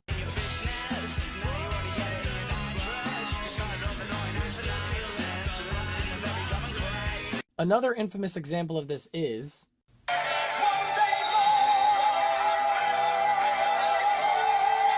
standard chord progression with a 1, 6. There you go. There you go, my friend. So theater kid coded. Well, there you go. It's well, I gotta say that. There you go. It's so theater kid coded. In a way, I mean, polyphony is used very, very, very frequently in musical theater. It's used in musical theater more than a lot of other things. Yeah, I like the Last Shadow Puppet songs. I love the Last Shadow Puppets. Last Shadow Puppets are great. Last Shadow Puppets are really great. Let's see here. What are we looking at? Dream them up, oh flow. That's right. We see here now, oh flow, where did you go? Where did you go? Where did you go? Yep.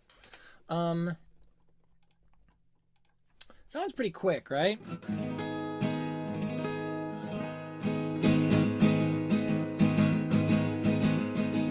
Hey, sometimes, you know, sometimes you just do a little bit like that. Okay, I'm gonna look at this one this way. The bridge section. You go them up, oh flow. We're gonna look at it this way because there's flow. Where did you go? Where did you go? Where did you go? Oh. So those are the chords. You get the 3, the 6, the 2, the 3, the 2. Which is cool, right? That it's all hot take. The Last Shadow Puppets is the AM era, but better. I don't necessarily disagree. Like I said, AM, I'm not really that big a fan of AM. Anyway. What is my take on Catfish and the Bottlemen? You know, I know Catfish and the Bottlemen. I've heard them. I've heard their name. And the thing is, I actually know that I've heard their music before as well. I can't for the life of me remember what they sound like. As far as I'm aware, in my mind, Catfish and the Bottlemen is like perfectly fine, perfectly serviceable, you know, mid to late 2010s, like alternative indie pop rock kind of thing, right? Like, I don't know. That's my take on them. My take on them is I don't really have a take. My take on them is I have a vague idea of what they're like, and I've heard them before, but I haven't really gotten deep enough in them to really have a proper opinion. There you go. I accidentally fall to the sweet dream. Yep, there you go. Last Shadow Puppets is so good. I also really liked on the first one that they were kind of doing like a Beatles thing. That's really fun. That him and Miles Kane were trying to do this Beatles thing. That's a lot of fun, I think. Anyway, I like this. I think it's really cool that in this song they have, in the bridge section of this song, they have only minor chords. I think that's great.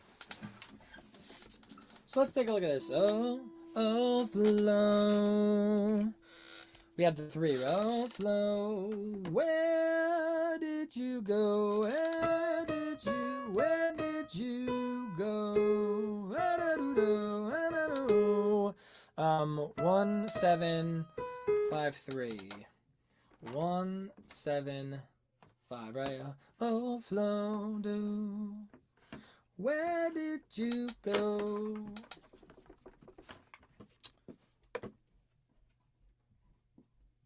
And then we'll just repeat that. Go. Here, guys. I'll help you out. Where did you go? Where did you go? Whoa, where did you go? Whoa, whoa. Did you go? Whoa, whoa, whoa,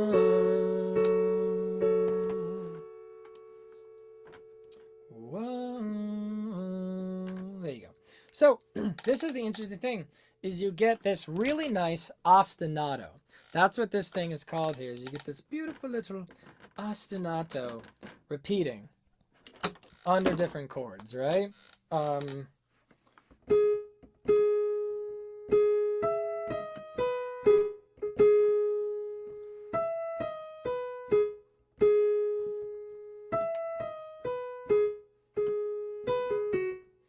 Right? You're repeating that melodic line in ostinato over and over, over changing chords, right? You got the 3 1 7 5 3 1 7 5 3 1 7 5 over these changing chords. If there's a thing that is strokesy in this song, it is this. This is the strokesy part of this song, actually, right? You get this. Let's see. Let's do this. You know. Them up overload.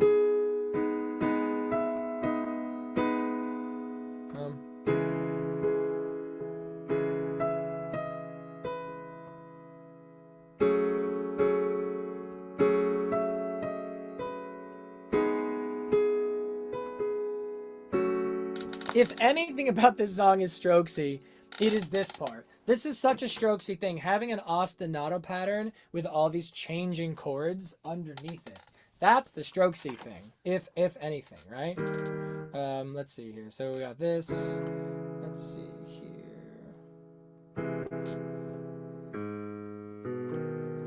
Right?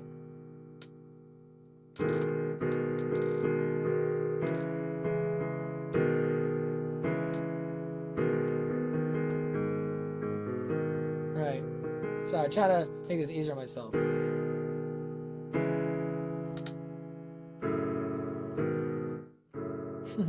All right, that sounds bad. Anyway. But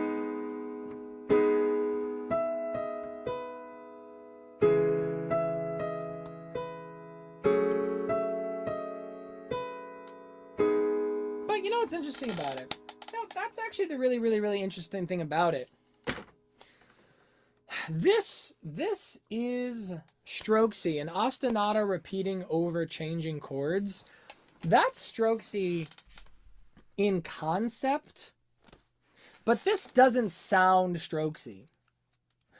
It just doesn't, honestly. So it's just, this is the interesting thing about music, right? A lot of people think, oh, if you do this or that, then it just sounds like this or that. But it's always more specific than that. It always is a lot more nuanced than that. Just because conceptually the Strokes do this kind of thing a lot, for some reason this particular combination of what the ostinato is combined with what the chords are, it doesn't sound very Strokesy, does it? So there you go. There's always something else going on. There's always more nuance to it than just that. Ostinato, write that down. Yep. Hey, that's fantastic. If to hear that, you always go make music after the streams. That's like the best thing I could possibly hear. I'm so very happy to hear that I'm inspiring people. That's like the best thing possible. So thank you very much. Yeah, there you go. I will say, you know, since we're talking about me inspiring people, and you guys are inspired to go make music after my streams, let's quickly talk about how you can support me. Right up there, on the pinned comment at the top of the chat, I have a link to my Patreon. You can support me there. You can send my channel, send my videos, send my streams, whatever, to a friend if you think they would enjoy it. You can listen to my original music. I have a couple bits of original music out. More to come. I've been working really hard on a bunch of it. You can also leave a super tip or whatever. A super thanks, a tip on the stream here. That's always possible too. So thank you so much for your support. Oh, you can take private lessons from me as well. If you go to my link tree on my page, I believe. Yeah, go to the link tree on my page and there's a link to private lessons there if you'd like. So lots of options to support me. Thank you so much for being here, everybody. I really appreciate it a lot. Thank you. So since we're looking at this, let's keep going, right? So 3, 1, 7, 5. Okay, those are passing tones. I'm not going to think too much about those. 3, 1, 7, 5 passing tones, not too much. Ah, there we go. He keeps doing this. All of this is kind of makes sense, right? That's the interesting thing about this is a lot of these big notes, the 3s and the 1s and the 5s, they fit in these chords. But this 3 on the 2, that seems to be the theme of this is sneaky hidden. We're seeing this all over the place, you know. Hidden 2 add 9 chords. That's a secret, sneaky, surprise little theme that we're seeing here all over. We saw this in the verse, the chorus, and now in the bridge. These hidden 2 add 9 chords. It sucks that it's like impossible. It sucks that it's like impossible to play that. Hold on a second. Why am I blurry? How do you gotta like, because you gotta play a 2 chord, a 2 add 9 without the 7, right? That's hard. But I want to get that half step in there. It's really, really hard to do that actually. I don't know if you even can, honestly, on a guitar. You'd have to use a capo. Let's see here. You'd have to use a capo. Let's do it this way. Now you can get that on the bottom, right?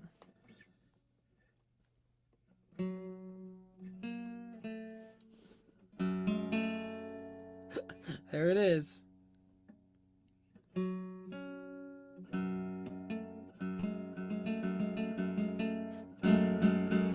Let's see here. I like the streams because they love connecting with people that have a similar fascination. Hey man, that's exactly what we're doing here. I actually do think we have like a little bit of a community over here on this corner of the internet. I'm so happy to have people like you as well to come in here and be a part of it. So thank you very much for being a part of the community, my friend. That's what we want to do, right? We want to conglomerate these people. We treat music as art rather than music as product. Now I'm unemployed. My town just got flooded. I am so sorry to hear that. I'm very, very, very sorry to hear that your town got flooded. My thoughts go out to you and all the other people in the team. Yeah.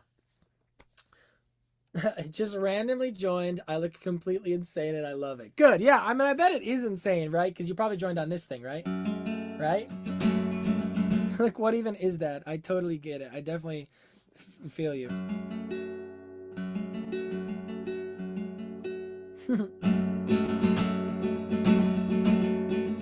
Very, very insane. So what we're trying to do, Idano, are you a guitarist? If you're a guitarist, my friend, do you know, are there any good voicings on a guitar of a minor chord add 9 voicing that doesn't include the 7? Because obviously you can get the 7 in there. Oh, that's interesting. Oh, you can do it like that. There's your 3. Yeah, okay, hold on a second. There you go.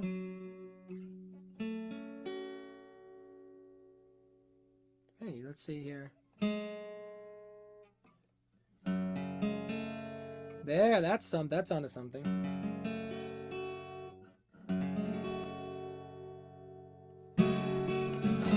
There it is. You have to use a capo.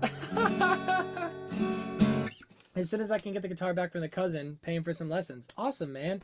Music is my passion. With kids and full-time job, it's hard to be able to connect with others. Hey, Rudy, thank you so much for being here, my friend, and thank you for joining.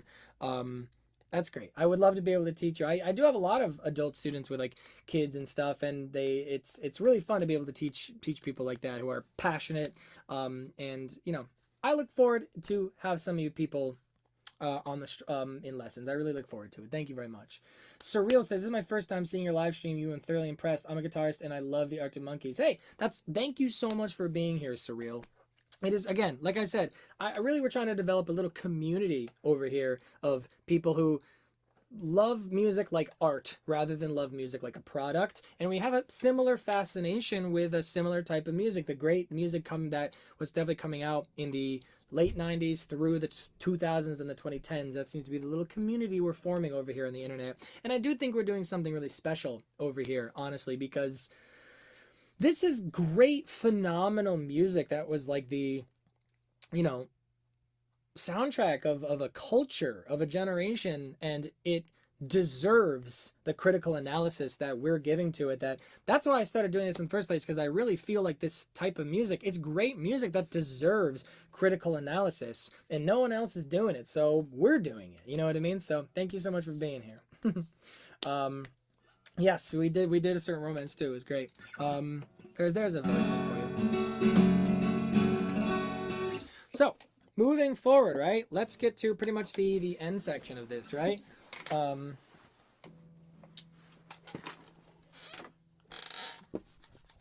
All that's really left now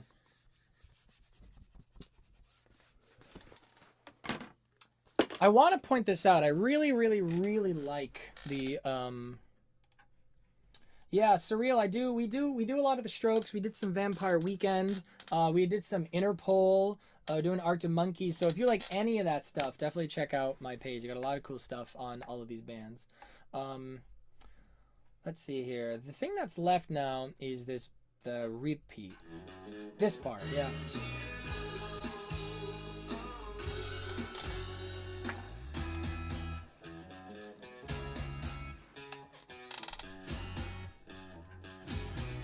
Oh, snap. Leo, you're right. How could I forget the Radiohead one? I loved the Radiohead one. I think that was some of my finest work. We did some of the Voids, too. The Radiohead one was awesome because I actually think we were like the first people maybe in the world or to like actually properly figure out what the intro to Jigsaw falling into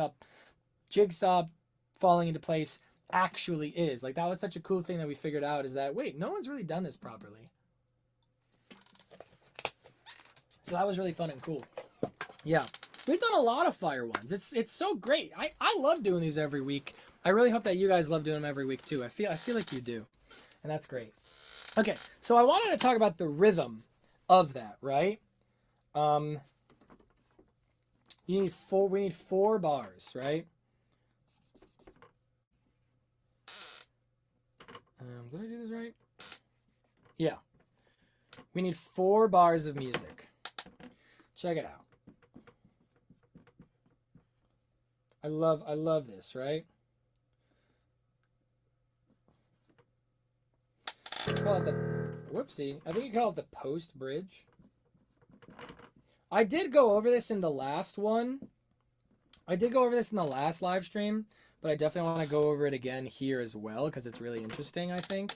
If you look at the rhythm, definitely making a cover with the voicings I learned on the Ode to the Mets live stream. Hell yeah, my friend. If you do, please send it to me. If anybody here ever makes any music inspired by or using some of the stuff that we've done on the stream, please send it to me. I want to hear it. You know what I mean? Like, because I did the Harry Styles as it was in the style of the Strokes video that went fairly viral, and I put up the tab for them. You know, I'm like, why gatekeep that stuff? Why not just gates open, teach people, here's what it is, you know, and I put it up there and I said, like, listen, if you use these tabs and you perform my rendition of the song, power to you, do it. Just show me, give me credit, tell me, hey, we learned this from, we want to rock your socks off, play the song, but we're doing Maddie Gregg's arrangement.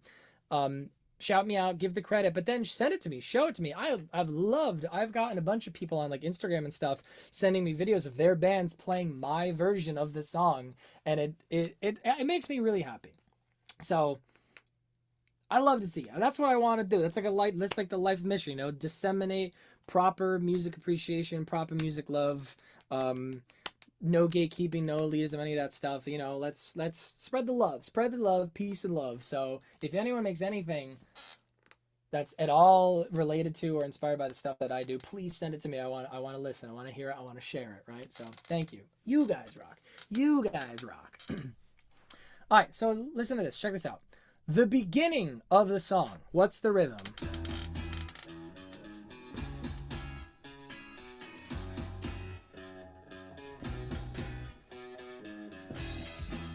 We're looking at the snare specifically. What is specifically the rhythm of the snare hits, right? 1 and 2 and 3 and 4 and 1 and 2 and 3 and 4 and 1 and 2 and 3 and 4. Right? So the snare there is pretty simple, right? The snare is 1 and 2, right? 1 and 2 and then half rest, right? That's just what we do times 4, right? This is the rhythm here.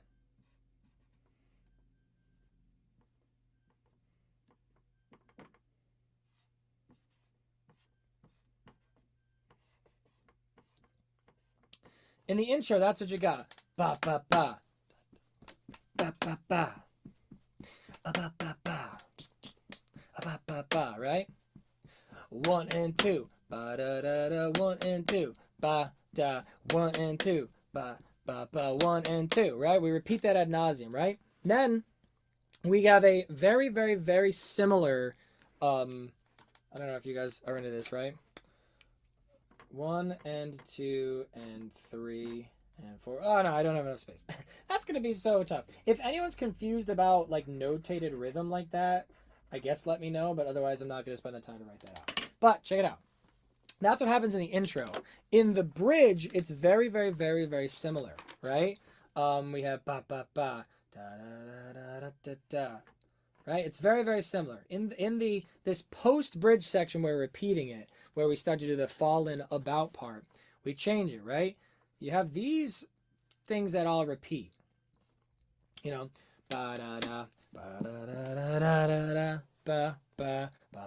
That's the fun part, right? All we do is change a little bit this section, right? We do a eighth note rest. There you go.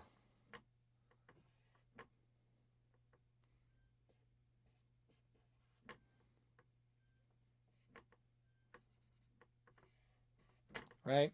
1 and 2 and 3 and 4. There you go.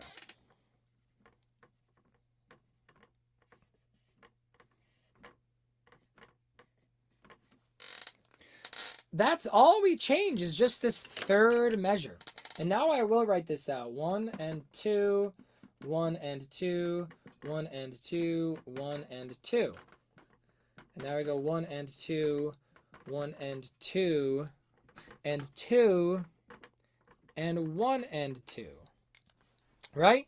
They're almost the same. Look, measures 1, 2, and 4 are all exactly the same. It's specifically just measure 3 that is different in any way, where we take the 1 and we gotta take the 1 and we push it to the end, right? So in the intro you got 1 and 2, ba da da da, 1 and 2, ba ba, 1 and 2, ba ba ba, 1 and 2, da da da, right?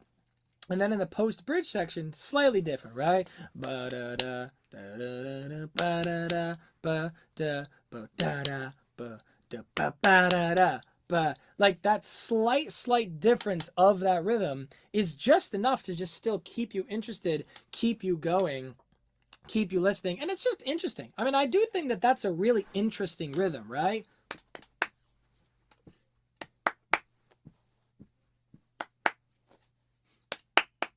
That's just a great way to divide the time, right?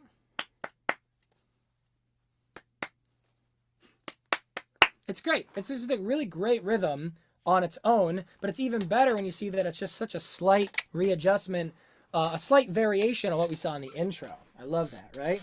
I'll be sure to send it to you in credit. I also always ask the same thing. Used to teach music theory on your old community. There you go. Alicia, what's up? Lydia, good night. Thank you so much for being here, my friend. It was great to see you. Let's get F sharps in the chat for Lydia. Thank you, Lydia, for being here. Hopefully we'll see you next time. Bye-bye. Okay, cool. So that's that. As far as I'm aware, the only thing that's really left to look at all is just the interaction of the two melodies at the very, very end there, right? Let's look at these. So we looked at the melody of the verse before. We wanted to see this, right? So we have the 1,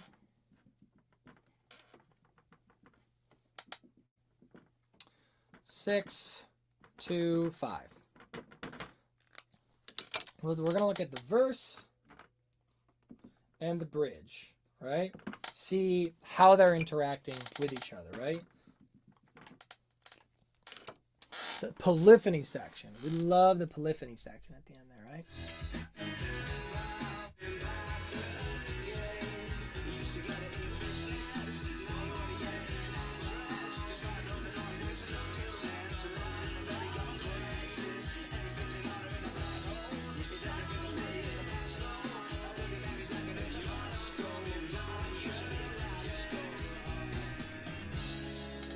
That's so good. I love that part of the end there. It's so good. Yeah, maybe it is theater kid coded, but it's awesome. It rocks.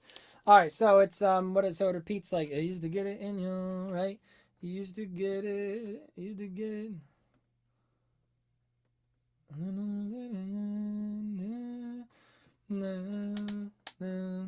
Right.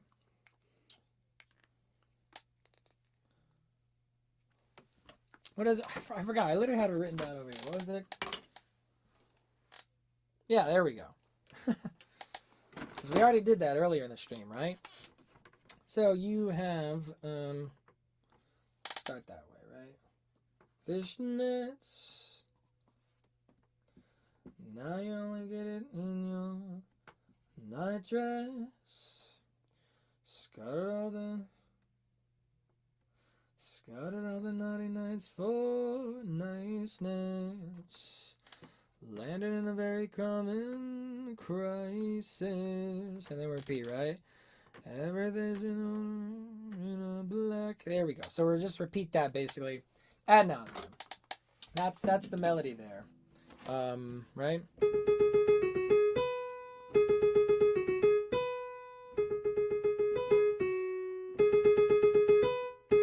Right, there you go.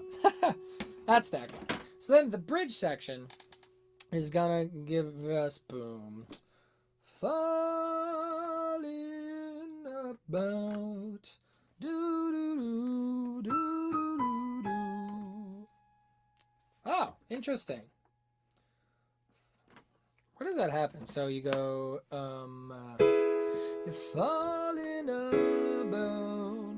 See, we're crossing the bar line a lot more, right? Boom, falling up. That's cool that it happens between and about. 5, 3. Falling about. Wow. Who noticed this? I never knew that. That is really, really cool. Wow. What was the melody on the bridge, right? Was where did you go? Where did you go? Where did you go? Where did you go?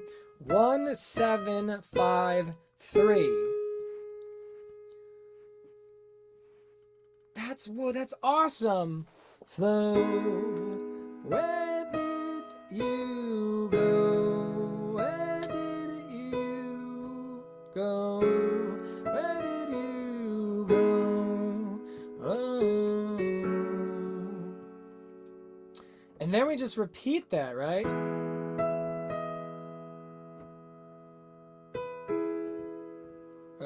Whoops, sorry.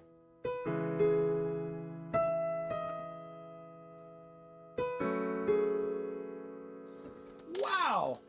Did you guys, that is really, really, really, really, really neat. The melody on Where Did You Go is basically the same as You're Falling About. You took a left off last lane. You were just sounding it out. Wow, he repeats that. Oh, Flo, where did you go? You're sounding it out. Falling about. That's awesome. That is really, really, really cool to just like repeat that. I wonder if they did that on purpose. Who knows? Who knows? Who knows it all? What's up with the F sharps? Good question. Do you know the thing that's like F's in the chat? You know, it means like, you know, my sympathies or my, you know, what have yous, you know, F's in the chat, you know. That's like live stream lingo. It's like my condolences or my sympathies for your loss in a video game or for whatever reason, like an epic fail. Now we do F sharps and F naturals in the chat. That's what we do. F sharps or F naturals in the chat. You're falling about. You took a left, took a left, took a left. Took a left. Wait, what is it? You're falling about. You took a left off left. Took a left off. Took a left off last. Falling about. You took a left off left lane. You were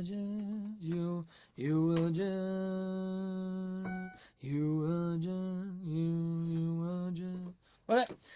Falling about. You took a left off last left.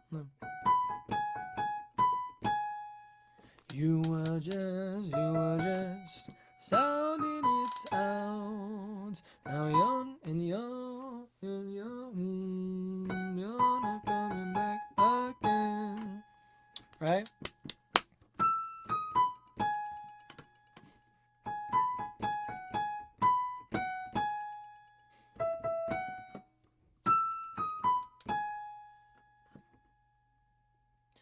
You're not coming back.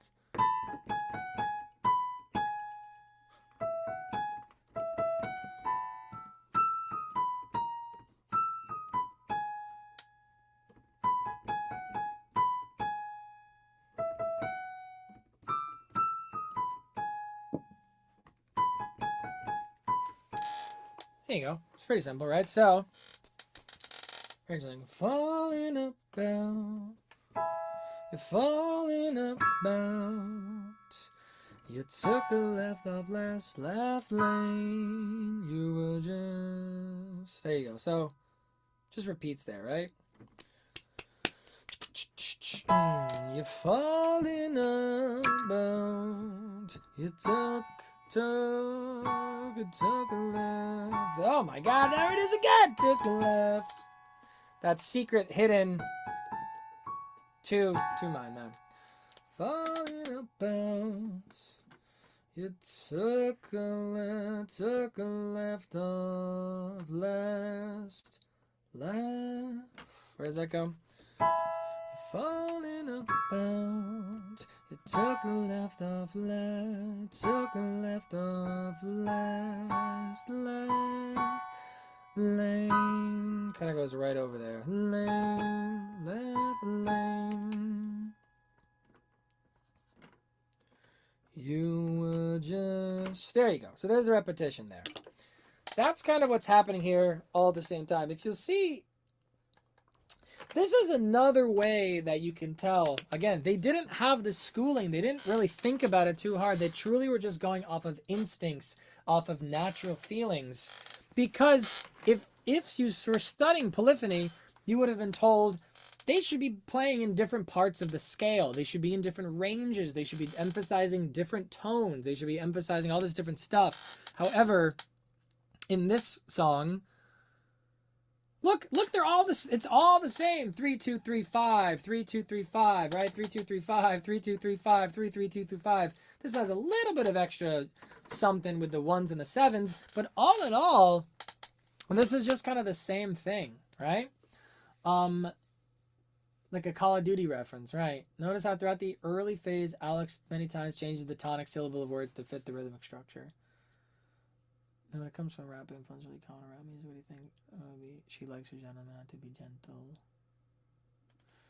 Definitely trying to replicate that. Yeah, so we wouldn't call that the tonic syllable. You call that at least in English, you would call that the emphasis, you know? And you're talking about something called scansion. Scansion's a whole thing that I'm not going to start looking at yet. Yeah. He definitely has a way of rhyming words that shouldn't necessarily rhyme because he pronounces them in odd ways. And it takes a lot of like swagger and confidence and skill to be able to make it sound good and not bad, right? It's a very, very, very thin line between this thing that we were talking about, this quirky scansion and bad scansion. There's a very, very fine line between the two. Yeah. See, I figured that it was a language thing. Yeah, syllaba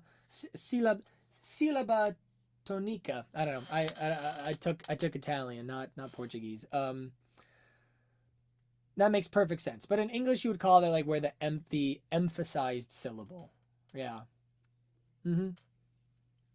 Scansion. That's a great question, Tristan. Scansion is scansion is how well the lyrics and the natural emphasis in language that you would speak with something, how well that interacts with the melody. Right? So, like a good example of it, something is just like, let's see here.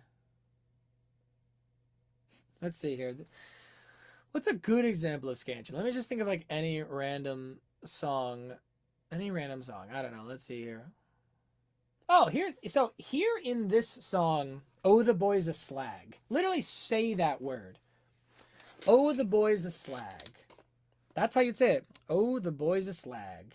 Oh, the boy's a slag." Notice where you go up and where you go down. "Oh, the boy's a slag." That's what you're saying. "Oh, the boy's a slag," right? It kind of changes. It becomes a question. But that's not good scansion. Okay. Alex Turner is a really bad example of studying scansion, right? It seems like the best melodies sound similar to how you would say it usually. Tristan, that is exactly right. Good scansion is when the melodies rhythmically and pitch-wise, whether they're going up or down, fit naturally with the words as you would speak them, right? That's good scansion. And I don't know why I'm struggling to think of a good example. Because most music is good, right? Okay, here's good scansion. Here's good scansion. Her gentleman not to be gentle is an example. Like she's to be gentle. No. We can't use Fluorescent Adolescent as an example because this song is full of bad scansion. That's what I'm saying here. Fluorescent Adolescent is full of bad scansion. However, he makes it work, right? This is what I was saying before. There's a really fine line between objectively bad scansion and just kind of quirky scansion. Like, Alex Turner is very good at doing this thing where it should not work. It should be bad scansion, but he pronounces it in such a way that it kind of does work. Here's an example traditionally of good scansion. Is it so think about Paul McCartney and Let It Be, right? When I find myself in times of trouble. When I find myself in times of trouble. When I find myself in times of trouble. When I find myself in times of trouble. It works. Mother Mary comes to me. Mother Mary comes to me. That is great scansion. That is very good scansion, right? Speaking words of wisdom, let it be. That is great scansion. That is phenomenal scansion. Because that's pretty much exactly like you would say it. When I find myself in times of trouble, Mother Mary comes to me. Speaking words of wisdom. Speaking words of wisdom. Speaking words of wisdom. Let it be. Let it be. Great scansion there, right? Great scansion. A good example of bad scansion, as I'm going to bring up, is we love him. He's the king. He's the go. Stevie Wonder. Stevie Wonder is the king. We love him. But in the song Sir Duke, there's a bad scansion, right?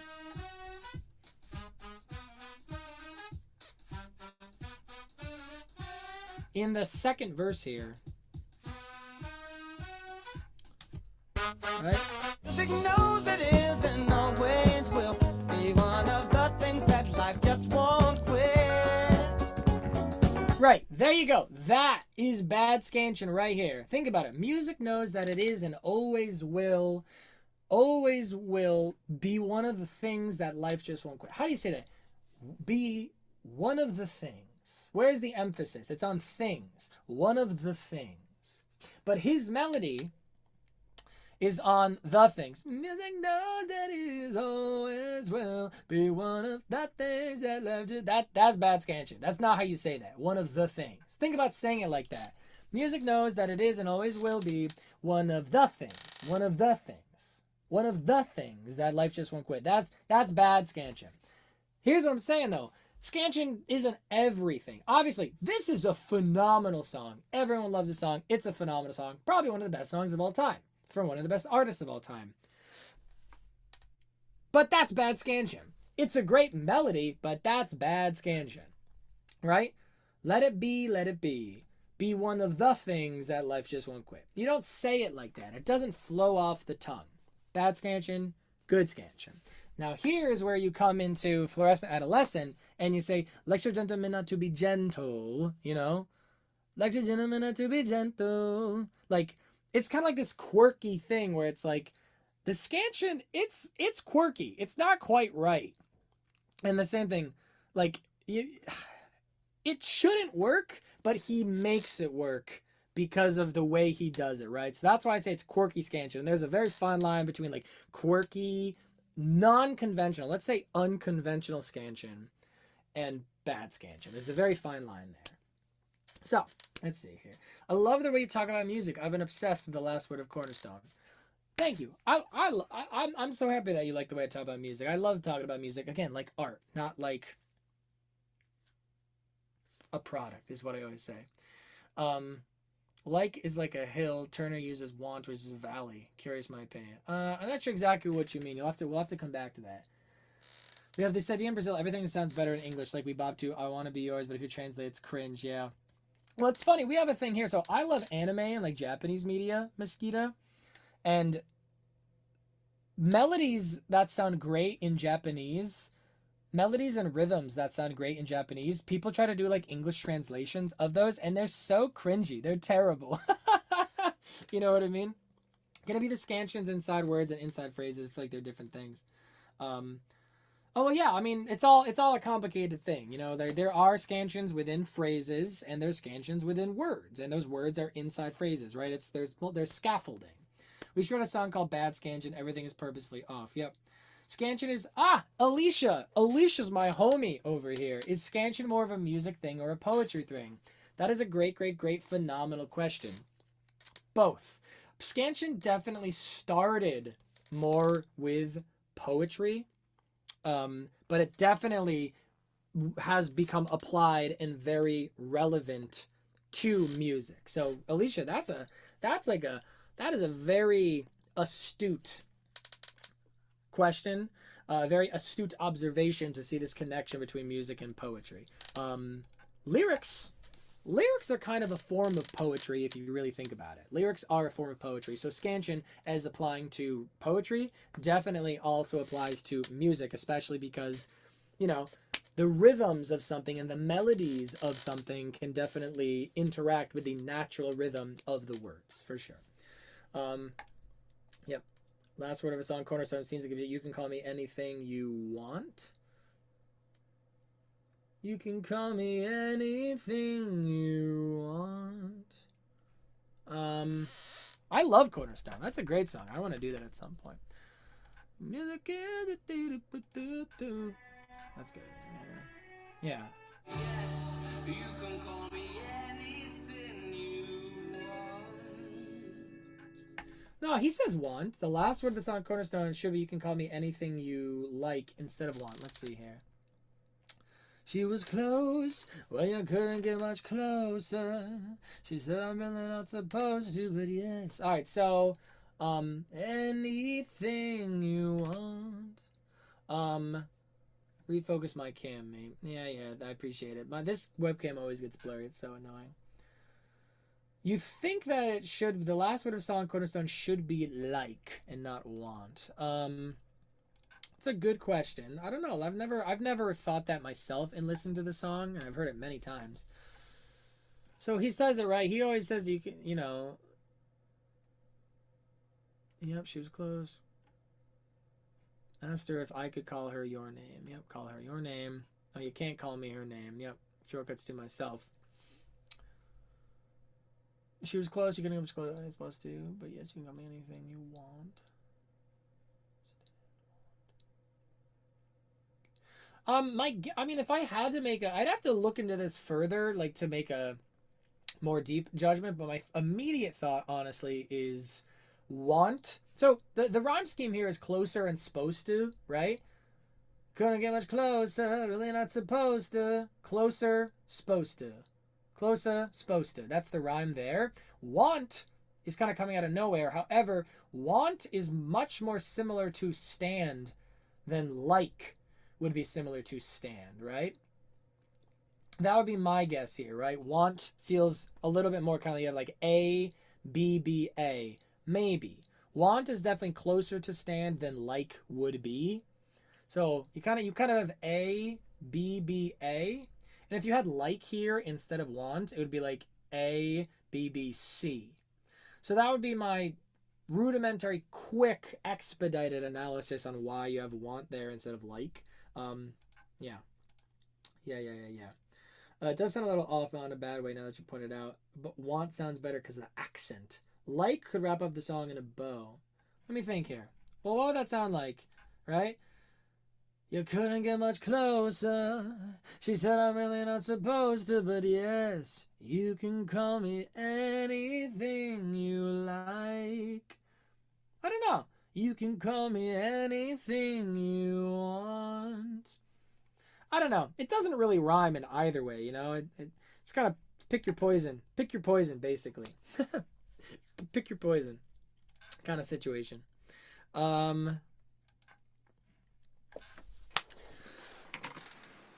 So, anyway, there you go. I'm not even close to good enough as a pianist to even pretend to try to play these at the same time. But it's very interesting that they kind of are existing all in the same place. You know what I mean?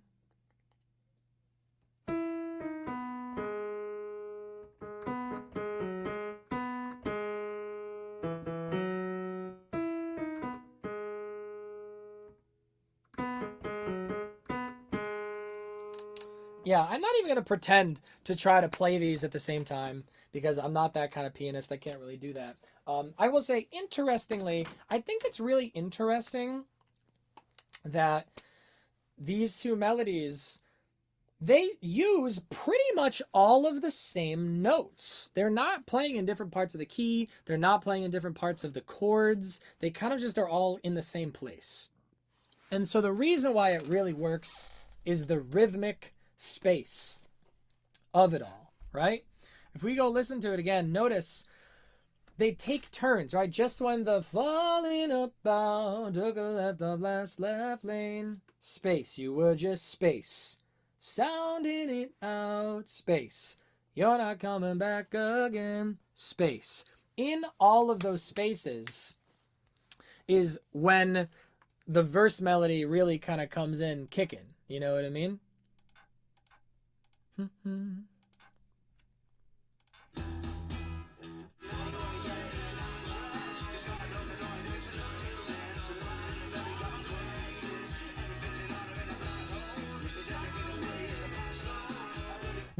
The main thing really here is that you have a really fast melody and a slower, more legato melody, right? This guy, staccato, staccato, staccato, all these 16th notes, right? And this one is more quarter notes, da da da da, ba da da da, ba da da da da da, quarters and 16ths, right? Sorry, quarters and eighths. So the verse melody is all like 16ths and stuff.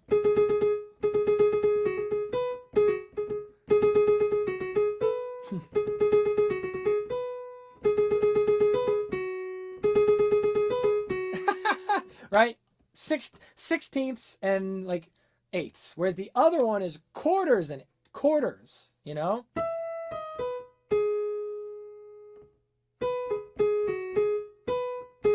So much slower. So much slower. That's the reason why this works. Coming back to the very beginning of the whole stream, the whole thing, like when we were doing this last week too, or 2 weeks ago, rhythm. This song is all about the rhythms. That's what it is. Staccato and 16ths, legato, quarters.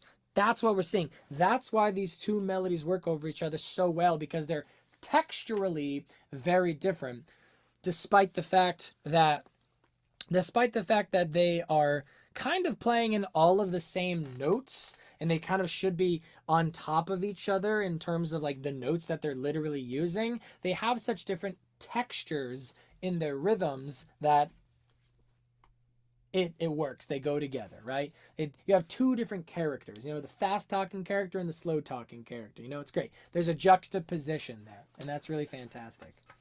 I've always been so shit at piano. The best I could do is How I Made My Millions. It's not even fucking difficult. I don't even know that song, but I bet you're great, Leo. Don't worry, Leo. I am not good at piano either. Don't you worry. Don't you worry at all. There you go. That's it. We did it. That's the music theory of Fluorescent Adolescent. How does everybody feel? There you go. The big thing to take away is you get that sneaky 2 add 9. And the rhythms, right?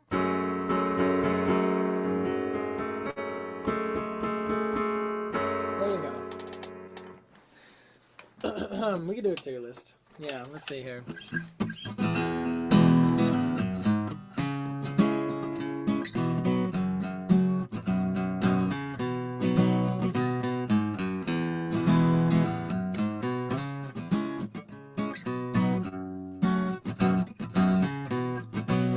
Used to get it in your fishnets, now you only get it in your nightdress. Scattered all the naughty nights for niceness, led in a very common crisis. Everything's an odor in the black hole. There's nothing pretty as the past though.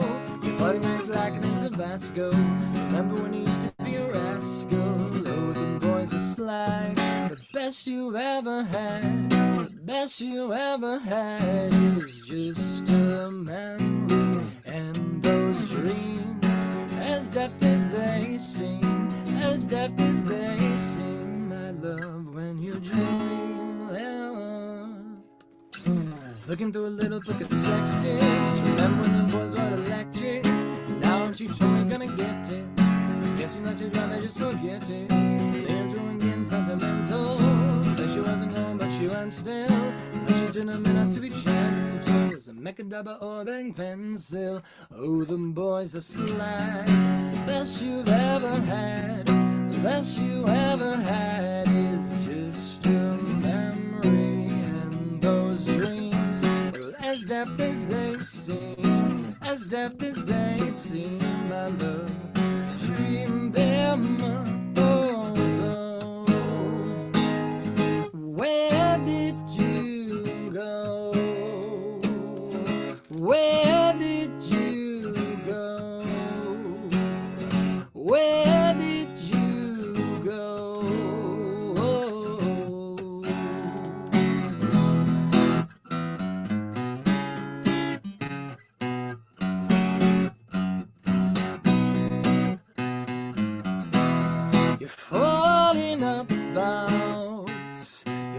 left of last laugh lane. You're sounding it sounds. You're not coming back again. Yeah. You're falling about. You took the left of last laugh lane. You were just sounding it sounds. You're not coming back again. Used to get it in your fishnets, now you only get it in your night dress. Discard another naughty nights of niceness. Never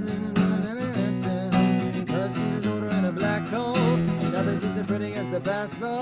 Your brother makes like in Tabasco. Remember when you used to be a rascal? Something like that. Something like that. My voice is quite tired. Hee hee hee. Hee hee. Full cover. There it is, my friend. You guys are great. You guys are great. All streams should have this. Hee hee. I always find the lyrics are hard to sing fast. There's so many consonants and not many vowels listed. Mr. Vuk, I completely agree. That song is very hard to sing too fast. Alex Turner is basically rapping in that sense. I'm so happy. So happy. Hey. Hey, thank you so much, my friend. F sharp if you did the other part with him at the end. I have fun. I hope you guys had fun too. Let's see here. Alrighty. Alright, the stream is officially over. We are in after hours now. We are in after hours now. Which means we're all just hanging out and having fun now. Tier list. Do you want to do the tier list? I'm definitely tired and I gotta make dinner. And my voice is, voice is definitely feeling a little bit tired. So this would be a quick tier list. After party. Alex Richardson, let's see here. Maddie Greg, I have a question. How long do you cook brown rice for? I usually start with like 35 minutes. Once it's come to a boil and you turn it down to a simmer, once you do that, I usually set it for 35 minutes. Sometimes it takes 40 minutes, 45 minutes. Yep, there you go. All right. You can range all you want. This is my opinion, all right? So, what do we have here? S tier, right? S tier, A tier, B tier, C tier, D tier. That's all I'll do. That's all I'll do. Maybe E tier if something's really bad. F, we'll just jump to F from there. All right, let's see here. Thank you for your wisdom. No, thank you. All right, everyone, after party time. Let's go. Let's look at this. So I got to start from the beginning, right? Whatever people say I am, that's what I'm not. Hear me out. I'm so sorry to tell you this. I'm putting whatever people say I am. That's A tier for me. Whatever people say I am, that's what I'm not. Whoopsie a twin. Whoopsie a twin. That one's A tier for me. Why is that A tier and not S tier? Because I understand it has this cultural significance to it, and it was a really phenomenal, really phenomenal debut. A really phenomenal debut. But they went up from there. I really do think so. I really think they went up from there. Why do I think that whatever people say and that's what I'm not is A tier and not S tier? Because I actually think that it's not that, front to back, let's see what it is. It's not a super long album. 41 minutes. A lot of the songs are a little bit homogenous, right? I'd actually just think from front to back, it's a little bit tough to get all the way through the entire album. I definitely think there are weak parts to the album. There are songs that I would probably kind of want to skip on my way through it. Like, honestly, like, you probably couldn't see For the Lights, but you were staring straight at me. That one, you know. Red Lights, you know. Vampires, like, you know, I think that the pacing of the album front to back is an experience. All the songs are good on their own, but there's clear high parts and like more lower parts, I think. And I do find it to be a bit tiresome to get through the album totally front to back, because a lot of it is very samey, honestly. It's like that thing where everything's great on its own, but it does not end up being, well, that's the thing. The thing that's the thing I'm seeing. Leo, I agree. All the songs are fire. I love Red Lights. I think that's a great song. Vampires, that's a great song. However, the album is, to me, it's not greater than the sum of its parts. Honestly, I don't think Whatever People Say I Am, That's What I'm Not is greater than the sum of its parts. I don't think that putting this whole collection of songs together adds up, you know, does them any favors, honestly. So A tier album, not an S tier album for me, unfortunately. I had short hair my whole life. You're 24. After finding the Monkeys and the Strokes by 2 years, I had the urge to go, hey man, you could grow your hair out if you want. That sounds great. I'm growing my hair out because I'm losing my hair. Dude, yes, kind of like Hail to the Thief. That's exactly right. Hail to the Thief is another good example. Like, all the songs are good, right? I don't think Whatever People Say That's What I'm Not has a skip. It's the only album besides it. Very interesting, yeah. Anyway, yeah, Mr. Vook, grow your hair out while you can, right? I'm growing my hair out because I am losing my hair. My hair is thinning on the top, and I'm kind of like losing my stuff in the back. So I'm like, why not grow it out while I can? So have some fun. Do that. Yeah. I'm sorry, but just like that's just kind of how I feel about it. A lot of it is a little bit samey and a bit homogenous. It's a bit of a slog to get through the entire album. So that's the thing, right? We're ranking albums. We're not ranking songs, right? We can do a different tier list if you want to do songs, but we're doing albums. We're not doing songs. So for those reasons, I think Whatever People Say I Am is an A tier album. Favorite Worst Nightmare.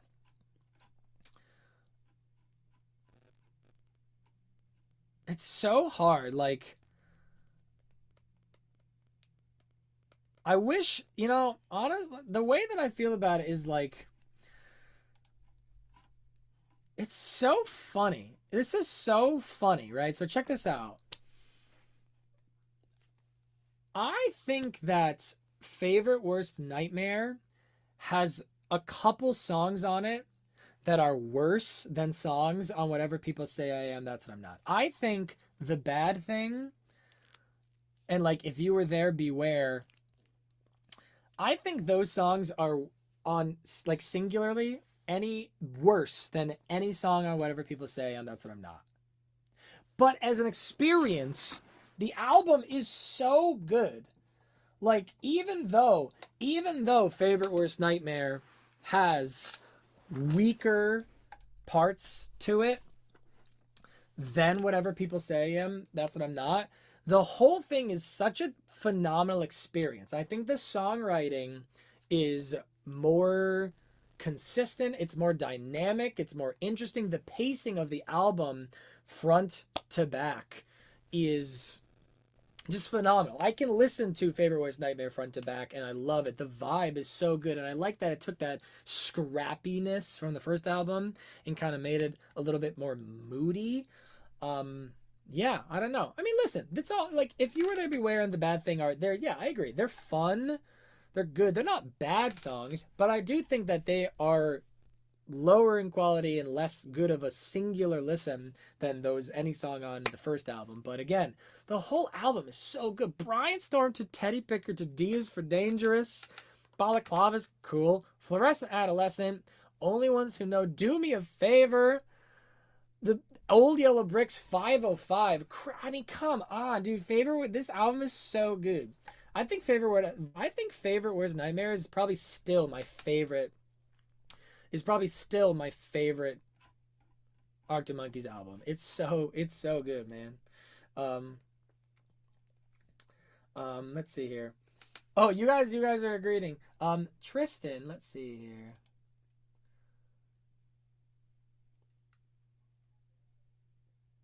Tristan, I'm so sorry, Tristan. I can't see your link. I think there's like settings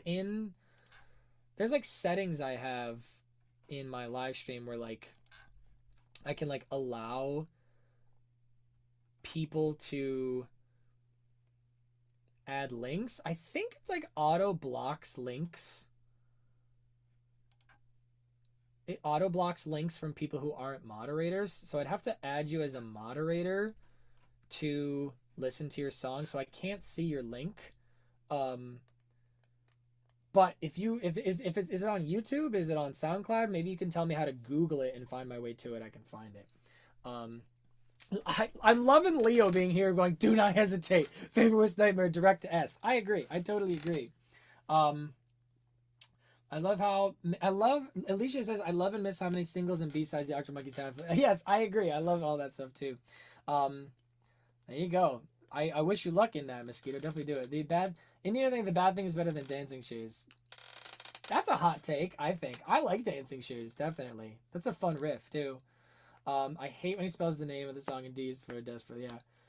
Temptation Greets You is a fire song. Yep. SoundCloud link. You can resend it. No, Tristan, you can't. You won't be able to resend it because I'm not gonna add you as a moderator, right now. So, just tell me what to Google. I can find it. Or check it out. Here's what you'll do, Tristan. Email the link to my email, info@maddygregmusic.com. Except not the space. There's a space there. Is it automatically? Oh, it automatically does it. Yeah. Tristan, send the link to my email and we'll get it from there. Yeah. Favorite Worst Nightmare is an S tier. I think that album is so good.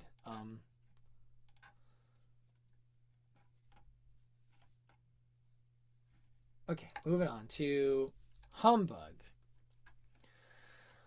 Humbug is so interesting. Humbug was an album that took me a long time to come around on. Because it's so different and so much more aggressive, and it has so much of that Josh Homme, Queens of the Stone Age sound on it. It's so different. It's so different and interesting. There's a lot of really, really great things about it. I do think, actually, musically, I do agree musically that, agree. I don't know who I'm agreeing with, myself.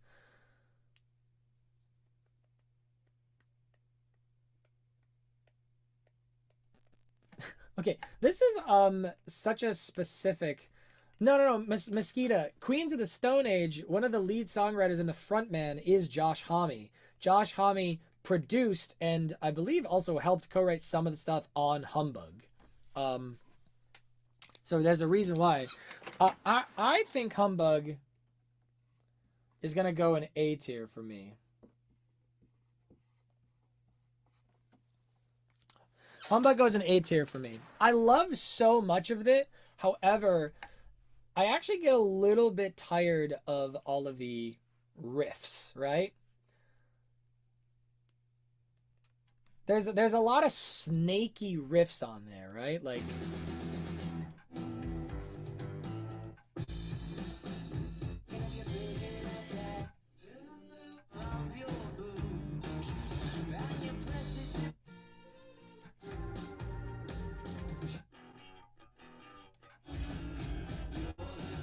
yeah, honestly, that's my weird thing is like musically this album, almost every single song just has this like interesting riff on it in these like weird minor keys and stuff, and they just repeat that riff ad nauseum and just sing over it. So even though all the songs are great in their own right, I do actually think, again, it's that same thing where they are not greater than the sum of their parts for that reason, that they all have a very, very, very similar structure to them. You can tell they kind of were following a little bit of a songwriting formula for these songs. And maybe that also applies to whatever people say, and that's what I'm not. Maybe that's another reason why I feel that way. I feel like a lot of the songs have like a formula, right? They were following a formula for like all of the songs on there, right?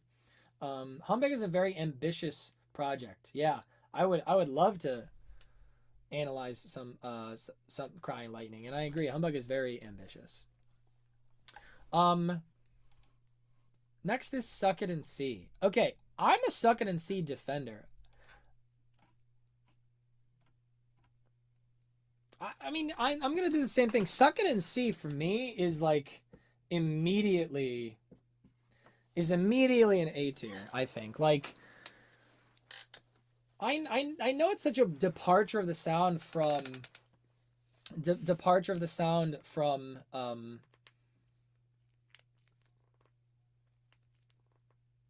you know, Humbug and some of the other stuff. It's so much more like California. It's like sunshiny. I love this album. I thought it was really, really great. I think the songwriting on this is really strong, actually.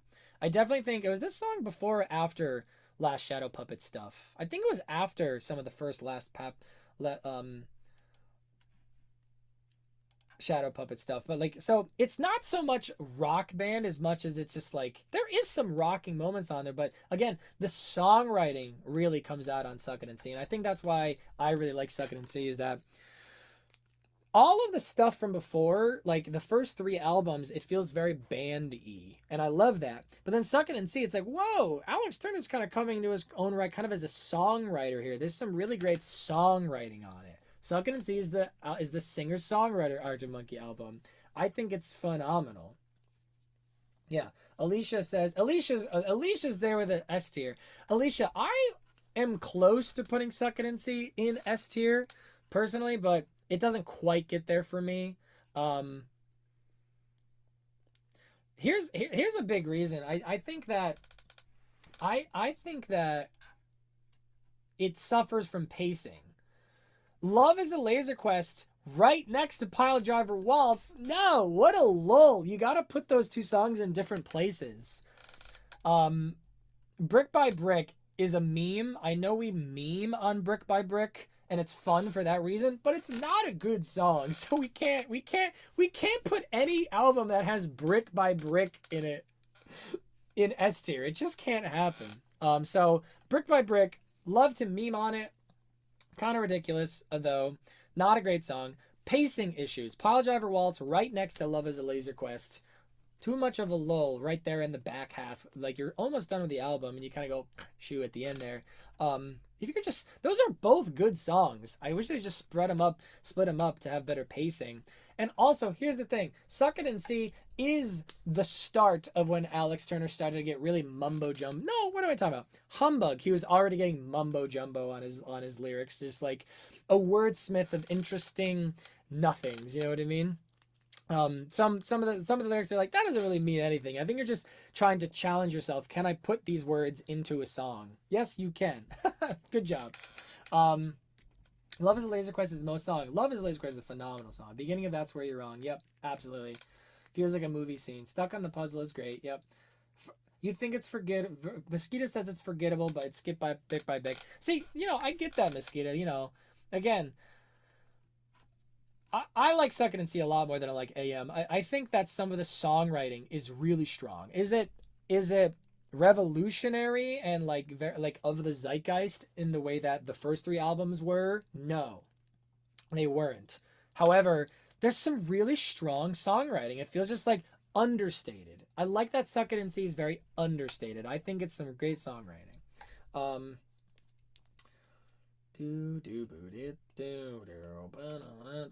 Right, yeah. Humbug. Wish Humbug was more shouted. Interesting, yeah. Okay. AM. I am so sorry to tell you this. I do not like AM as an album. I think as an album, AM feels very hollow. It feels very homogenous. I like some of the songs on there. honestly.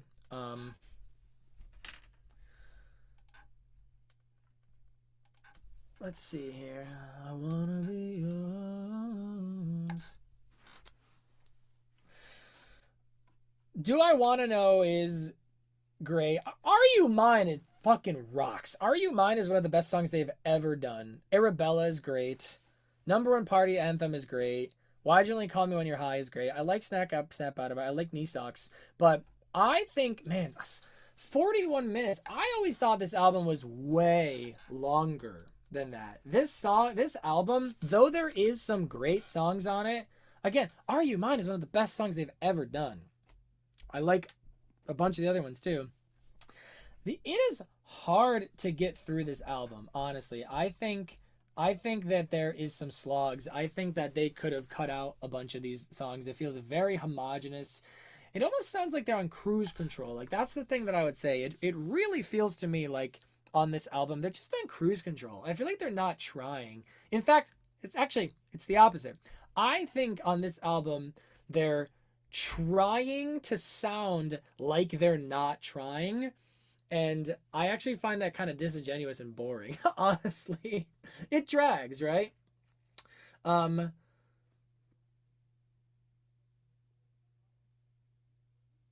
Maddie, you are truly based. I'm so sorry that you're pissed off, Leo. I'm sorry. I think it worked well as a tool to get them famous. You know, I agree. I mean, there's a here's the thing. I think there's a reason why this album that made them blow up to get absolutely massive, because it plays on like the tropes of like repetitive pop music. You know, like there's a reason why I think is like they're almost pretty much what they're at the time was their worst album, was the album that gave them the most success, right? Because it's the most repetitive and the most kind of mellow and the most like even temper. There's not a lot of dynamics up and down. It's very just cruise control-y. And I think the song could have been better. I think the whole album could have been better off by just getting rid of some of it. Some of the stuff drags, I think, you know? Like get rid of Fireside.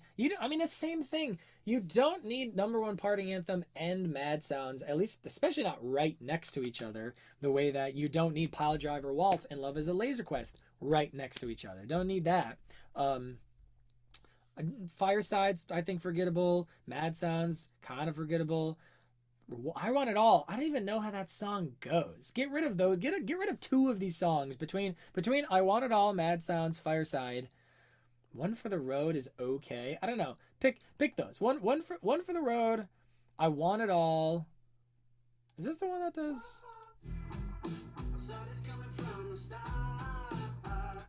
Oh no. Okay. No, that one's better than I thought. Yeah.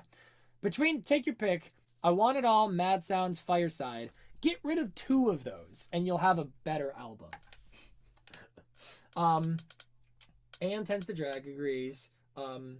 Dude, I so disagree about Are You Mine. I think Are You Mine is fucking fire. It's so raw. It's just because of Alex's haircut, Alicia. Rudy, I love No Buses. That song rocks. I'm not calm anymore, Maddie. It's war. I'm so sorry. The bass is just mimicking the guitar. Makes me want to eat glass. You can fire the bass using an octave. Listen to Eat Glass by Block Party. Oh man, Leo, I am so sorry to make you so mad. I Want It All could be a B-side. Like, you don't need High and Dry and Fake Plastic Trees next to each other. Those songs are so different. High and Dry and Fake Plastic Trees are so different in a way that's not even comparable to the comparisons that I'm making here between Number One Party Anthem and Mad Sounds, and Pile Driver Waltz, and Number One Party Anthem and Mad Sounds fulfilled the same role in the album. So does Pile Driver Waltz and Love is a Laser Quest. High and Dry and Fake Plastic Trees literally serve different roles on the album. Nah, dude, you're high on that one, bro. You're high. High and Dry and Fake Plastic Trees are totally so different from each other. One for the Road is one of the best from, yeah, a Mosquito, again, I took that back when I was like, wait, what is One for the Road? And then I heard it again, I was like, oh no, this one is good. They were forced to put High and Dry on there too. They were, really? Let me go look at the bends for funsies. High and Dry is a great song.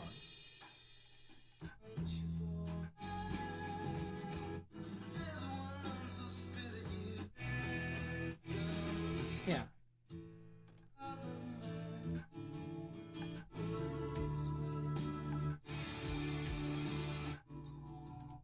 They're totally different. Fake Plastic Trees is kind of like a power ballad. High and Dry is kind of like a mid-tempo. They're literally so different, bro. They're literally so different. High and Dry, has that interesting kind of mid-tempo, like 90s, like kind of groove to it. The drums are there the whole time. And it's kind of more driving. Fake Plastic Trees is kind of this power ballad up and down jam. They're dynamically extremely different from each other. They have different instrumentations. High and Dry and Fake Plastic Trees are very different. They provide totally different roles in the album. Let's see here. They both have the same composition. No, this is what I'm telling you is they don't actually. Bro, they get stronger and stronger. No, they don't. I just listened through them, bro. Look at this. Here. High and Dry. We start already at like a mid place. We're already kind of in this mezzo forte, maybe a true mezzo area, right? And we stay here pretty much the whole thing. Adding a little bit. And we do grow at the end here, but Fake Plastic Trees, yeah. Literally, there's no drums. And it's just acoustic guitar. It's a ballad. Let's see here. What are you saying here? Leo, they both have the same competition. Wrong. High and Dry and Acid. At the end, the sound getting stronger. Calm, then guitars. Same. Bruh. You gotta look into this a little bit deeper. You gotta expand your horizons on what's possible here, right? Look at this. One starts with drums. One is like a mid-tempo cruiser with drums, with a groove. Yes, they're adding guitars and taking guitars away, but all songs, they're adding distortion, taking distortion away. All songs grow a little bit this way and that way. For all intents and purposes, when you look at the role of a song, High and Dry is like a melodic, like mid-tempo cruiser that has a little bit of a growth at the end as a climax. Fake Plastic Trees is a ballad, an acoustic guitar ballad with these like soaring, longer lines, and like it's way more like kind of down and depressing and like almost like lamenting in a way that High and Dry is not. And then it has these massive growth this way and that way, right? Like there's a distinction between High and Dry's like dynamic sections. Is High and Dry is kind of like mid, it's got mezzo forte, mezzo forte, forte, mezzo. It's kind of just this kind of cruiser situation. Fake Plastic Trees is like pianissimo, piano, forte, piano, fortissimo. Like they fill totally different roles in the album. Totally different roles. All right. The Bends could just have Face Like Cheese. Telex Just Island would still be one of the best albums. Both great songs. The two are not made to be next to each other. Okay, listen. Let's hear. I think I would change anything on the Bends. So, Leo, you can't say there is literally an acoustic version of Fake Plastic Trees, therefore I'm right. There's an acoustic version of every song. You can make an acoustic version of every song. They are different roles, right? Listen, I would agree with you if you had to say to me, I think the two songs could have been better by being placed in different places on the album, not being right next to each other. I would say, fair enough. I could hear you out on that. I could hear you on that for sure. What I am saying about these Arctic Monkey songs is that High and Dry is not a ballad. Fake Plastic Trees is. Sorry, that's just what it is, dude. I don't know what you want from me. It's true. What I'm really saying is here's I think what you're saying. What you're saying is High and Dry and Fake Plastic Trees don't need to be next to each other on the album. They could be better. They could be better if they were in different places. I could agree with that. what I'm saying is they have different roles on the album, right? Like one is a ballad, one's not. They have different roles. Whereas when you look at these Arctic Monkeys songs, you are right in that there is a comparison here that Pile Driver Waltz and Love is a Laser Quest and then Mad Sound's #1 party anthem right next to each other are similar to High and Dry and Fleeing Plastic Trees in the sense that they both probably would have been better off on the album not being next to each other. That's true. The distinction that I'm making is that these 4 Arctic Monkeys songs, or at least the couplets are there, they are the same role. They fill the exact same role in the album. And so for me, I'm like, yeah, nah. All right, enough. Leo, we cool? Leo, you're my guy. Again, I like the disagreement. The rub is the point.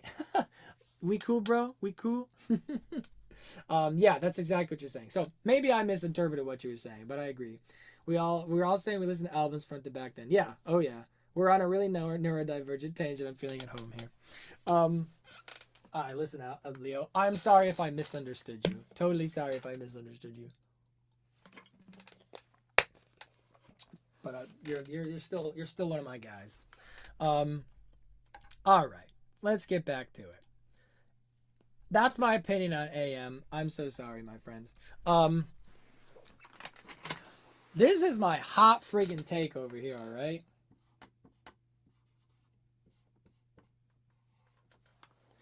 Those are my 2 S tier Arctic Monkeys albums. Tranquility Base Hotel and Casino is a journey. It is so ambitious. It's so crazy. It's so creative. It's so interesting, right? It's such a concept. Like the bravery to go for that concept and then to also accomplish it.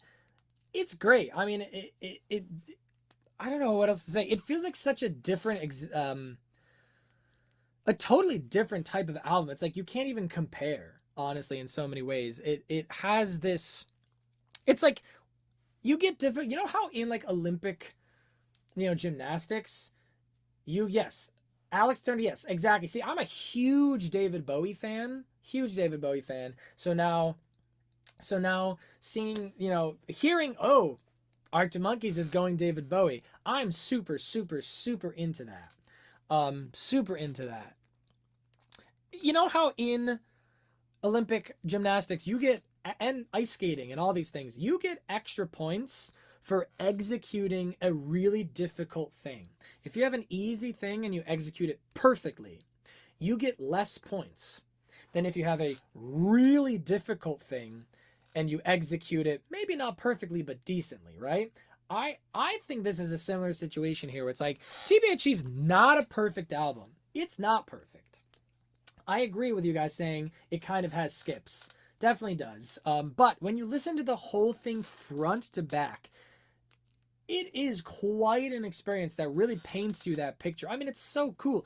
It's such a concept album. Every song on the album is from the perspective of Alex Turner puts himself from the perspective of a different character of everyone on the moon, right? It's so cool. And like some of them, I mean, Star Treatment obviously is phenomenal. Star Treatment, right? 1 point perspective, America's Poetry, like the Tranquility Base.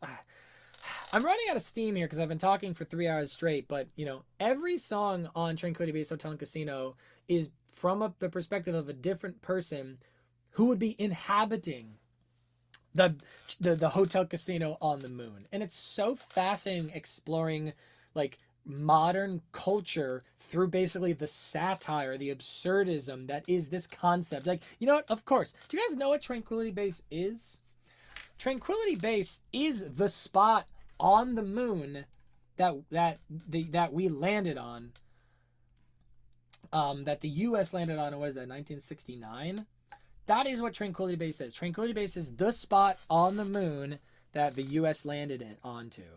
And so you think to yourself, wow, what's going to go there? Maybe a research facility, maybe like a humanitarian effort of like, like preserving human culture in case of like Earth dying or some shit. No, of course, it's not anything humanitarian or charitable or philanthropin or anything like that. Of course, it's a hotel and friggin' casino on the moon. Of course that's what they are. So, like, literally just in the title is this beautiful criticism. See, that's why this album is an S tier, is because it's not just a musical album. It is a discussion. It is a criticism. It's a satire. It's a whole experience. You know what I mean? Like, criticizing current culture and society and stuff like that. And it just does such a phenomenal job of imagining this world and then filling it out to be a beautiful experience. Like you understand what the Tranquility Base Hotel and Casino on the Moon is like. The whole thing. You see the picture. It is fleshed out. The lore, the world building is phenomenal. Does it have all of the perfect melodies? No. There's definitely some meandering non-melodies. And there's definitely some parts that aren't my favorite or aren't this way and that way. And there's definitely some like, all right, bud, that's a mouthful. That's a lot of words there. Like, the world's first monster truck front flip. What is that? It's not a perfect album. There's definitely musical moments about it, which I think are less than and definitely skippable. But as a whole experience, it's like so phenomenal. But Star Treatment, phenomenal song. 1 point perspective. I've been driving around listening to the score. God. Oh, that's so good. Tranquility Base Hotel and Casino, the bass playing, the bass line on that, so good. 4 out of 5, so good. Bat Phone, so good. Ultra Cheese, so good. It's great. It's phenomenal. I have some issues like the mix. Yeah, I actually agree, Mosquito. I think the mix, it's a little bit weird sometimes. Maybe it makes it hard. That's a hard question, Alicia, because it's a crazy concept. That's why. Like, how could you actually make an album good that is about, basically exploring the lore of like this whole imagined world of like, some weird fictional universe, alternate timeline in the future where there's a hotel casino on the moon. Like, and also it's not only is that difficult, but using that as the vehicle through which you explore and criticize and satirize current culture, current society, that's hard to do a good job criticizing and satirizing, right? It's really hard to do that. Most satire and criticism at large through art is cringy. And much of this album is not cringy. And that's why it's really difficult to do that, Alex's writing feels so mature and layered. I agree. AM is a perfect execution of a non-ambitious album, whereas TBHC tries too much. I wouldn't even disagree. I would not disagree that TBHC tries too much. There's definitely parts about it that are like, whoa, getting a little bit full of yourself there. I agree. But it's still so good. I love the album so much. Let's see here. Sail to the Moon reference. Some of my favorite lines. I lost the money, lost the game, handcuffed to the briefcase. Yep. It's so good. Okay. And then The Car. Finally. I don't know, man. I'm somewhere between putting The Car in C or D.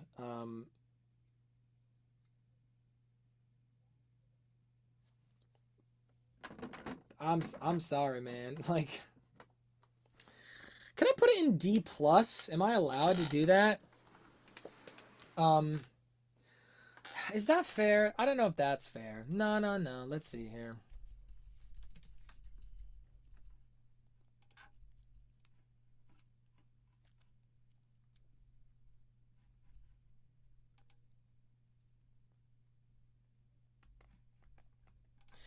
Okay, listen, like I said, we're not tiering and rating songs, right? So there better be a Mirror Ball, Body Paint, maybe I ain't quite where I think I am. Like, there is some truly phenomenal. There are some truly phenomenal songs and moments on this, but that's it. That's all I can say. The whole album is really meandering. It's really meandering. There's really a total lack of melody and songwriting on this album, I think. I listened to this album like 3 times. I couldn't remember the distinction between any of the songs from each other. It's just so meandering and aimless, and it definitely sounds like, you know, Alex Turner trying to kind of do like a similar thing to TBHC again. And it's just like, you already did it. You can't do that again. It's not really going to work, my guy. It's really, for me, it's the lack of melodies. And so much of it's like the whole album is, you know, just kind of extremely meta in a way it's too meta. It's contrived. I would say the car is contrived is the word that I would use, honestly. Though there is phenomenal songs on there. And again, I would say it's a vibe, right? I would say it's a vibe. It's great to put on and like enjoy the vibes, but the songs aren't really there. You know, I always say this. There's a difference between songs and vibes, especially in the modern times, honestly. So here's the other thing I'll say, right? Like I got some stuff here. Alicia's like, why? I don't understand. Guilty pleasures. Leo says, my mind is broken seeing the car that close to AM. The car is at least 3 times worse. You know, I don't disagree with this. Sounds kind of like Tranquility Base Hotel. The Last Shadow Puppets. It does sound kind of like Last Shadow Puppets a little bit. I get that. Great musicians go bad after all. I ain't quite where I think I am. Riff and mix. Yeah. I love Tristan. That's so funny. Great musicians go bad after a while. To give us a listen. So listen. You know, you're right. Leo says the car is at least 3 times worse than AM. I agree. I agree with you there. The thing is, this is curved, right? This isn't a tier list.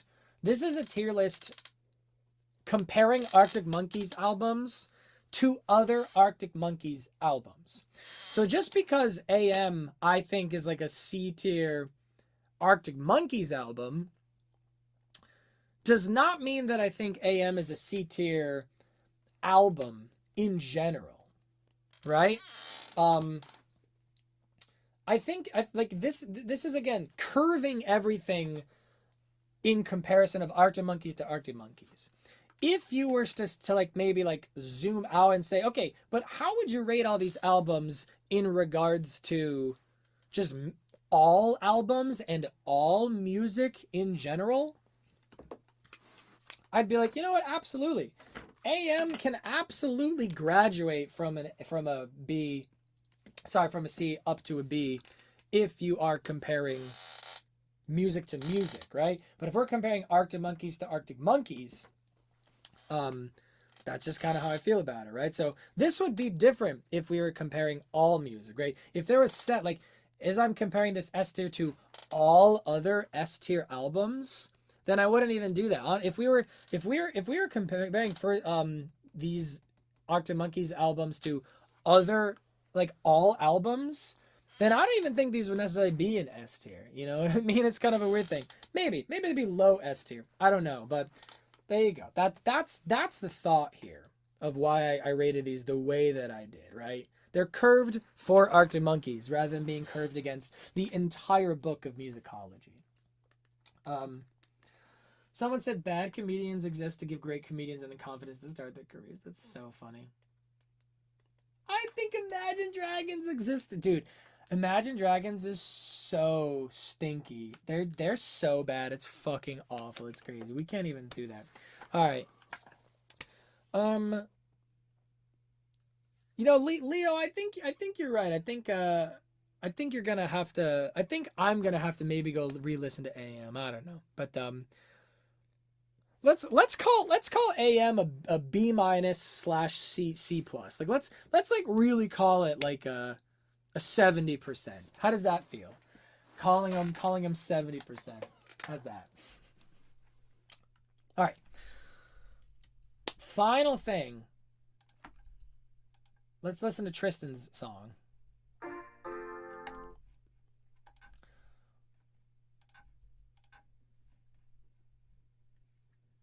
I prefer a battle over mid-ass music like that. Leo, Coldplay is not worse than Imagine Dragons, Leo. Have you listened to Coldplay's like earlier stuff, dude? Like their first album. See, here's the thing. Imagine Dragons don't have like any actually good music. It's all just like pop garbage or mid tier. Leo, have you listened to much Coldplay? Like, let me see here. Leo, I don't know how old you are, but like, Coldplay has been up and down a lot. Their first album has a ton of great stuff. Shiver is great. Sparks is great. Yellow is great. You know, let's keep going. Yeah, The Scientist, Clocks, Rush of Blood to the Head. Like, there's some really good stuff on here. Viva La Vida. I mean, come on. Violet Hill, Viva La Vida, Death and All His Friends. Like, their first handful of albums, like Parachutes, Rush of Blood to the Head, Viva La Vida, really good stuff. They definitely went really poppy, right? And their poppy stuff is kind of like, I agree, their poppy stuff is cringy. I agree. But Coldplay has some good stuff. The best Imagine Dragons doesn't have anything that's even half as good as some of the best Coldplay stuff. All right, there we go. Let's see here. Can I get along with it? Well, listen, man. All right, you know what, Leo. I definitely respect your opinion, Leo. Casa Blue 077. I did do several live streams on Jigsaw falling into place. So definitely go check those out if you're interested. And I would definitely do future vids on Radiohead too. I love Radiohead. Yeah, absolutely.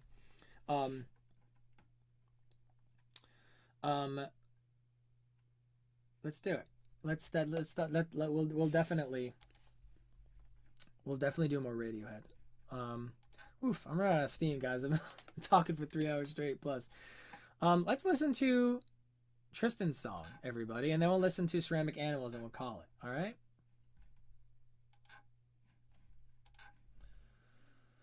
Birds gonna fly at the speed of sound. So you know it all begin. Feeling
Mic not working. There you go, everybody. Muted. Muted. Thank you. Still muted. That's so funny. Neurodivergent after hours comedy. There you go. So what I was saying, Tristan, was, hey, nice. I don't know where you're at with that, but I like a lot of it, right? I really like the bass sound on that. That's really cool. I love like that dirty, like stuck out bass there. I liked the vocal sound, right? I kind of liked that it was like buried in the mix with the effect on it. So you had your natural voice down there, and then you had like the double octave thing on top. I thought that was a really cool sound. Honestly, I liked that a lot. And I liked the juxtaposition of like the dirty bass with those kind of like lo-fi vocals, with like the kind of like the kind of like chill, laid back, also still kind of dirty drum loop. All that juxtaposed with like the really major chords over top of it, right? It was a really interesting sound there. So cool, man. Keep it up. Again, I wasn't really listening to the lyrics much, but I liked your flow. It also felt very like rhythmic and like and satisfying. So great job, dude. Keep it up. The chat was delayed by so much. You talked while muted for so long. I know. Yeah, absolutely.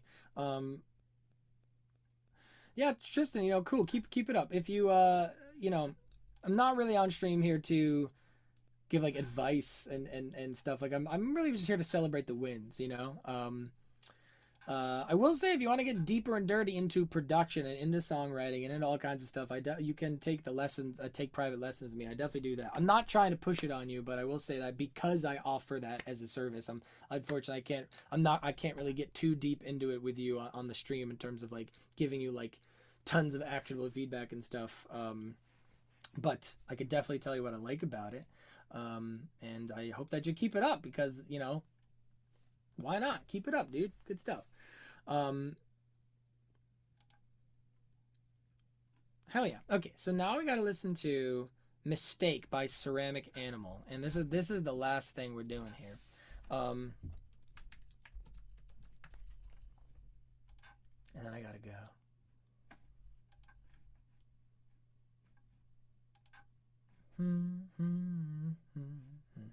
No, yeah. No, thank you, Tristan. It takes a lot of bravery to have, you know, send your music to people. So I'm proud of you. Hey, great stream. Well, thank you so much. I appreciate it. People like you have made it a great stream. Thank you very much.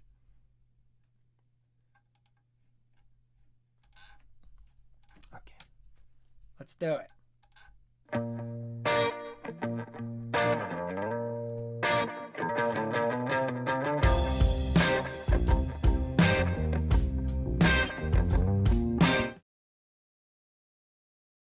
Whoa, I'm already into this. This is already pretty neat. You know what I'm gonna do though, so I can like pause and kind of talk while I'm listening. I'm gonna put these headphones in.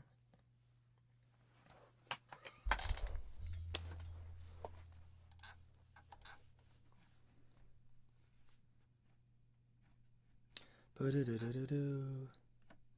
let's see.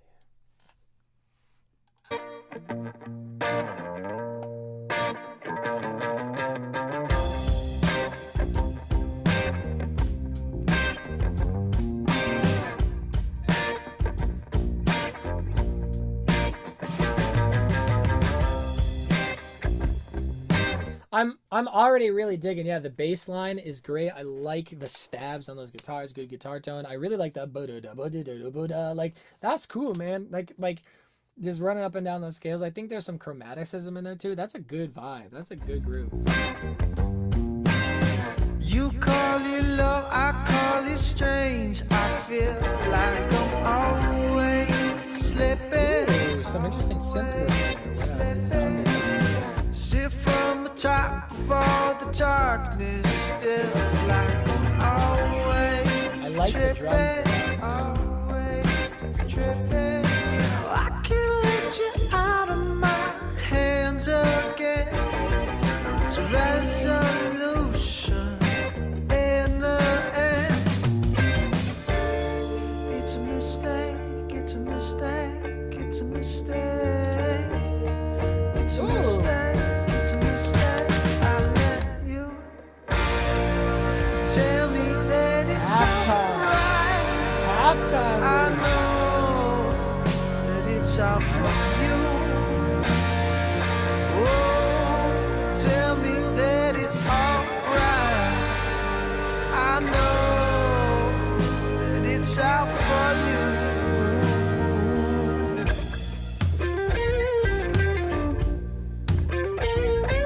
Wow, wow, wow. Hook after hook after hook already. This is so cool. I've been surprised by this song like 5 times already. So that's really neat. I'm also liking band. Kind of get this cool. The halftime feel is such a cool thing. Was not expecting that, and I like that. I was not expecting the chords there. And now we're getting this sick kind of guitar solo. But it's like a guitar solo riff.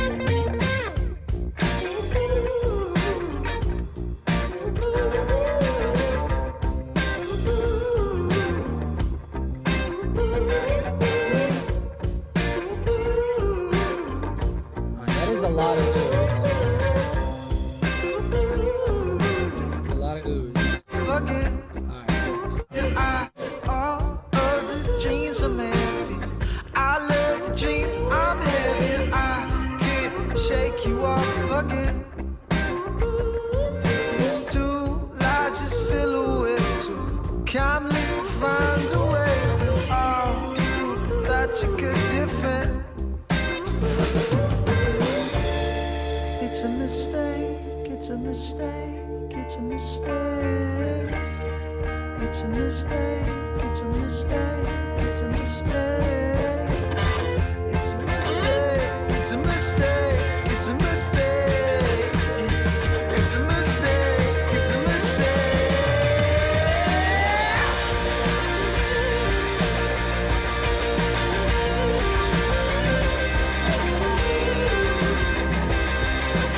Guitar tone.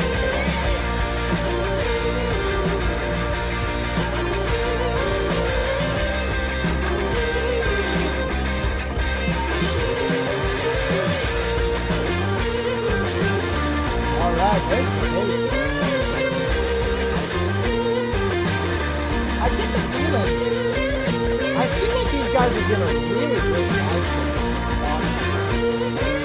Hearing this whole thing, I'm like, this is a band meant to play live, right?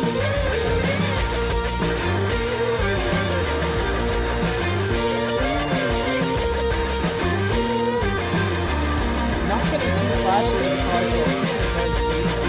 Kind of too fast.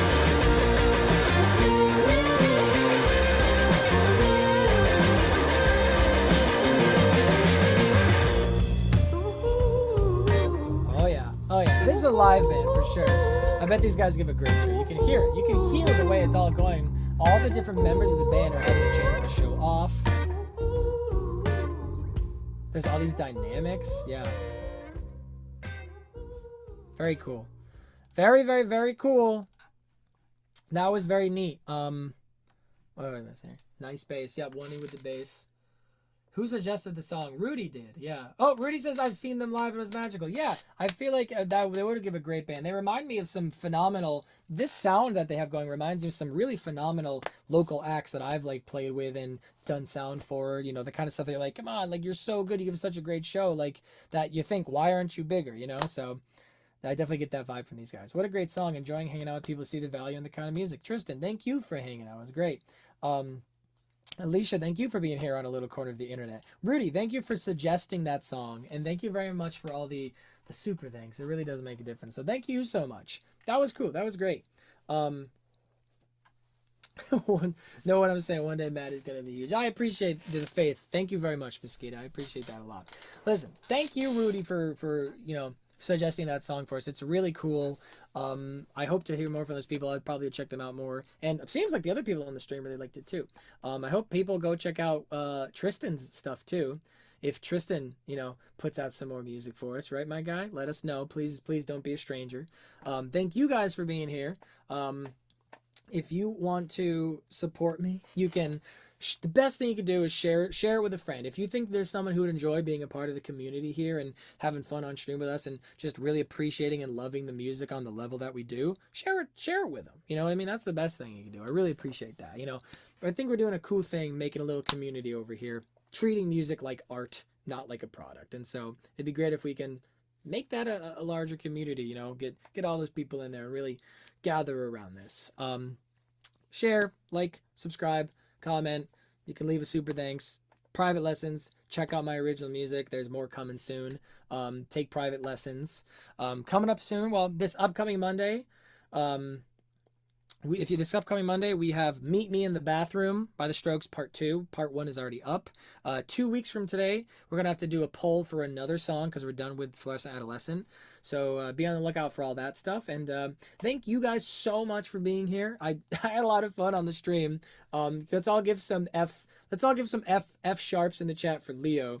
Who I feel like we accidentally bullied Leo today, but I respect Leo's opinions. That's the great thing about it, is we can always disagree, right? And know that, hey, if you love music that I don't love and I love music that you don't love, then that's great. You know what I mean? That's what makes the world go round. Different preferences, different discernments, all that stuff. Love you, Maddie. Sorry for the radio and AM beef. Hey, man, thank you. I'm sorry too. I am also sorry. F sharps for it. All right. F3. I messed that up. F sharp. Sweet. Thanks, guys. It's been a good one. Thank you to everyone for being here. It was really great. I love disagreeing with you guys. That's the spirit. That's the spirit, Mosquito. Thank you. Not sorry for Coldplay, though. I respect it. You gotta respect the hate, man. You gotta respect it. Sometimes. You don't respect all hate. I respect your hate. How's that? All right, guys. See you next time. Peace.